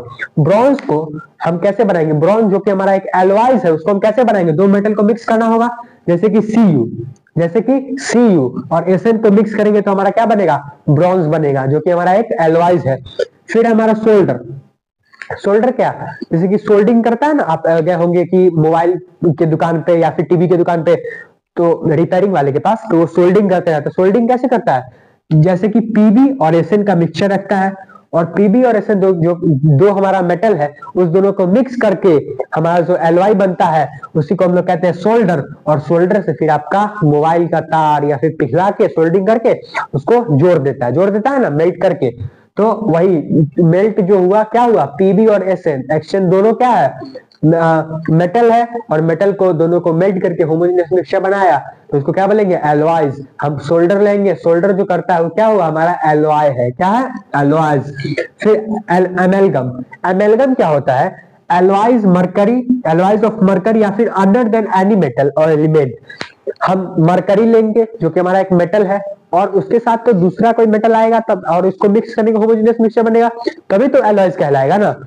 तो उसके लिए क्या करेंगे? मरकरी को लेंगे, या फिर मरकरी को लेंगे और उसके बाद एक तरफ मरकरी और दूसरा कोई मेटल ऐड करना है, तो इसके लिए कोई और मेटल, कोई मेटल ले लेंगे, उस दोनों मेटल को ऐड कर देंगे तो हमारा क्या बन जाएगा? एमेलगम। क्या बनेगा? एमेलगम। क्या बनेगा? एमेलगम। एमेलगम क्या है? जो कि हमारा एक एलॉयज है। एलॉयज क्या होता है? जो कि मेटल और नॉन मेटल के मिक्सचर से बनता है, या फिर मेटल मेटल के मिक्सचर से बनता है। होमोजेनियस मिक्सचर उसको कहते हैं, और होमोजेनियस मिक्सचर जो बनता है उसको हम लोग कहते हैं एलॉयज। ठीक है, क्या कहते हैं? एलॉयज। एलॉयज किसको कहते हैं? जैसे कि ब्रास, ब्रॉन्ज, सोल्डर, एमेलगम, ये सब क्या हमारा एलॉयज है। वो कैसे बना? तो कॉपर और जिंक को जोड़ दिए तो क्या बन गया? ब्रास बन गया। फिर या फिर कॉपर और Sn को जोड़े तो क्या बन गया? ब्रॉन्ज बन गया। ऐसे ही करते, और क्या कहते हैं? मरकरी और किसी भी मेटल को जोड़ेंगे तो हमारा बनेगा एमेलगम। ठीक है, इसको आप लोग याद रखिएगा। अब इस चैप्टर का आपका लास्ट टॉपिक है। लास्ट टॉपिक क्या है? एक्वारेजिया। उससे पढ़ने से पहले यहाँ पे प्रॉपर्टीज है एलॉयज की, उसको हम लोग पढ़ लेते हैं। प्रॉपर्टीज ऑफ एलॉयज मतलब कि एलॉयज का काम क्या? एलॉयज कैसा होता कैसा? तो हार्डर देन पेरेंटल मेटल, उसका एटम से हार्ड होता है। एलॉयज जो होता है वो क्या होता है? हार्ड होता है। हार्ड, हार्ड, सख्त होता है। सख्त लौंडा बोलते हैं ना, तो वैसे ही सख्त होता है। फिर इसका रेसिस्टेंस भी हाई होता है, जो कि निक्रोम के फॉर्म में होता है। निकल और क्रोमियम, निकल और क्रोमियम रेसिस्टेंस हाई होता है। आपने फिजिक्स में पढ़ा होगा इलेक्ट्रिसिटी चैप्टर में, रेसिस्टेंस याद कीजिए, ठीक ना। फिर उसका मेल्टिंग और बॉइलिंग पॉइंट भी हाई होता है। एलॉयज का जो मेल्टिंग और बॉइलिंग पॉइंट है वो भी काफी ज्यादा हाई होता है, ज्यादा हीट कंज्यूम करता है। ठीक है। Alloys are less corrosive. Corrosion इस चैप्टर में आपको पढ़ना था, लेकिन मैंने आपको नहीं पढ़ाया है, क्योंकि मैंने चैप्टर 1 में करोजन को पढ़ाया है, अभी अच्छे से पढ़ाया। करोजन क्या करता है, एक बार मैं आपको रिवाइज करूं तो, जैसे कि आयरन रॉड है, उसमें जंग लग गया, rusting of iron is called corrosion. आपका लोहे का गेट है, उसमें रस्ट हो गया, रस्टिंग हो गया, क्या कहेंगे? कोरोजन। ऑक्सीजन के साथ रिएक्ट कर गया, उसको क्या कहेंगे? कोरोजन। तो एलॉयज नॉन कोरोसिव मतलब कि कम, लेस कोरोसिव होते हैं। एलॉयज जो होते हैं वो कोरोजन कम करते हैं, ठीक है, मतलब कि जंग कम खाते हैं। ठीक, तो आपका यही खत्म होता है क्या, एलॉयज समाप्त। एलॉयज के कितने प्रॉपर्टीज है, 4। पहला, harder than parental metal, hard होते हैं। फिर रेसिस्टेंस इनका ज्यादा होता है, मेल्टिंग और पॉइंट इनका ज्यादा होता है। फिर एलॉयज लेस कोरोसिव, मतलब कि कोरोसिव कम होते हैं, ठीक है। अब लास्ट आपका टॉपिक एक्वारेजिया। देखिए एक्वारेजिया क्या होता है, mixture of hydrochloric acid and nitric acid in ratio of 3:1 by volume. कहने का मतलब है कि हाइड्रोक्लोरिक एसिड लीजिए और निट्रिक एसिड लीजिए, जो कि one of the most reacted acid है, ज्यादा हाईली रिएक्टेड है, और उस दोनों को लीजिए और 3:1 की रेशियो, मतलब कि अगर आप 4 टेस्ट ट्यूब लीजिए, उसमें 4 टेस्ट ट्यूब में से 3 टेस्ट ट्यूब में हाइड्रोक्लोरिक एसिड डालिए HCl, और मात्र एक जो कि टेस्ट ट्यूब है उसमें निट्रिक एसिड डालिए, निट्रिक एसिड, और इस दोनों को मिक्स कीजिए, दोनों को आपस में मिक्स कीजिए, और ये जो मिक्स करके आएगा वो आपका क्या बनेगा, सॉल्यूशन। सॉल्यूशन क्या होगा, एक्वारेजिया का सॉल्यूशन होगा। जो आपका हाइड्रोक्लोरिक एसिड लेंगे, हाइड्रोक्लोरिक एसिड जो लेना है हमेशा, अगर आपको एक्वारेजिया बनाना है तो हाइड्रोक्लोरिक एसिड और निट्रिक एसिड दोनों को हमेशा 3:1 के रेशियो में लेना है। 3:1 रेशियो कहने का मतलब क्या, कि 3 मतलब कि ज्यादा hydrochloric acid 3 test tube, 1 test tube क्या, निट्रिक एसिड। जैसे कि डॉक्टर बोलता है ना कि 1 चम्मच दूध, सॉरी 1 चम्मच सिरप और 1 चम्मच पानी, दोनों को मिला के पीना है, तो वही स्थिति है यहाँ पे। 3 चम्मच क्या करना है, 3 टेस्ट ट्यूब में आपको हाइड्रोक्लोरिक एसिड लेना है, 1 टेस्ट ट्यूब में आपको निट्रिक एसिड लेना है, और दोनों को मिक्स करना है, तो क्या बनेगा, एक्वारेजिया। और एक्वारेजिया इतना हाई होता है, इतना हार्ड होता है, मतलब कि रिएक्टेंट होता है, इतना हार्ड होता है कि मैंने पढ़ाया था इसी चैप्टर में कि गोल्ड, सिल्वर और प्लेटिनियम ये मेटल्स एसिड में नहीं घुलते हैं, एसिड में डिसॉल्व नहीं होते, लेकिन एक्वारेजिया का जो सॉल्यूशन है जो कि हाइड्रोक्लोरिक एसिड और निट्रिक एसिड्स के मिलने से बना है, वो सॉल्यूशन, उस सॉल्यूशन में गोल्ड, सिल्वर, प्लेटिनियम सब डिसॉल्व हो जाएगा। जो कि एसिड में डिसॉल्व नहीं हुआ था वो किस में डिसॉल्व हो जाएगा, एक्वारेजिया में। एक्वारेजिया क्या है, 3:1 का रेशियो में सॉल्यूशन है एक। क्या एक्वारेजिया कैसे बनता है, तो HCl 3 टेस्ट ट्यूब लीजिए, 3/4 क्या लेना है हमको, HCl, और 1/4 क्या, निट्रिक एसिड, दोनों को मिक्स करेंगे तो सॉल्यूशन बनेगा। उस सॉल्यूशन का नाम क्या है, एक्वारेजिया। सॉल्यूशन का नाम क्या है, aqua regia. Mixture of hydrochloric acid and nitric acid in ratio 3:1 by volume, तो उसी को क्या कहेंगे, एक्वारेजिया। और वो जो सॉल्यूशन होगा उसमें अगर हम it can dissolve metal like gold, Au, silver, Ag, platinum, Pt etcetera, ऐसे मेटल्स को अगर हम उसमें एक्वारेजिया में डाल देंगे तो ये डिसॉल्व हो जाएंगे, इतने हार्ड होते हैं एक्वारेजिया। ठीक, ठीक है, तो आपका यहीं पे खत्म होता है चैप्टर नंबर 3 एक्वारेजिया के साथ। और हम लोग चैप्टर नंबर 4 लेके पढ़ेंगे अगला, जो कि इसका क्या नाम है, कार्बन एंड इट्स कंपाउंड्स, और वो अपने आप में एक इंपॉर्टेंट चैप्टर है और बड़ा भी चैप्टर है, जो कि आपके ऑर्गेनिक चैप्टर है। केमिस्ट्री में 3 पार्ट होते हैं, फिजिकल, इनऑर्गेनिक और ऑर्गेनिक। तो आपका अगला चैप्टर ऑर्गेनिक का है, ऑर्गेनिक केमिस्ट्री का, और उसमें जो केमिस्ट्री है वो तो कुछ भी नहीं है, 11th और 12th का केमिस्ट्री उससे दुगुना चरगुना है, समझिए। तो ठीक है, चलिए मिलते हैं अगले लेक्चर में फिर से। जय हिंद, गुड लक, स्वस्थ रहिए, अच्छे रहिए, धन्यवाद।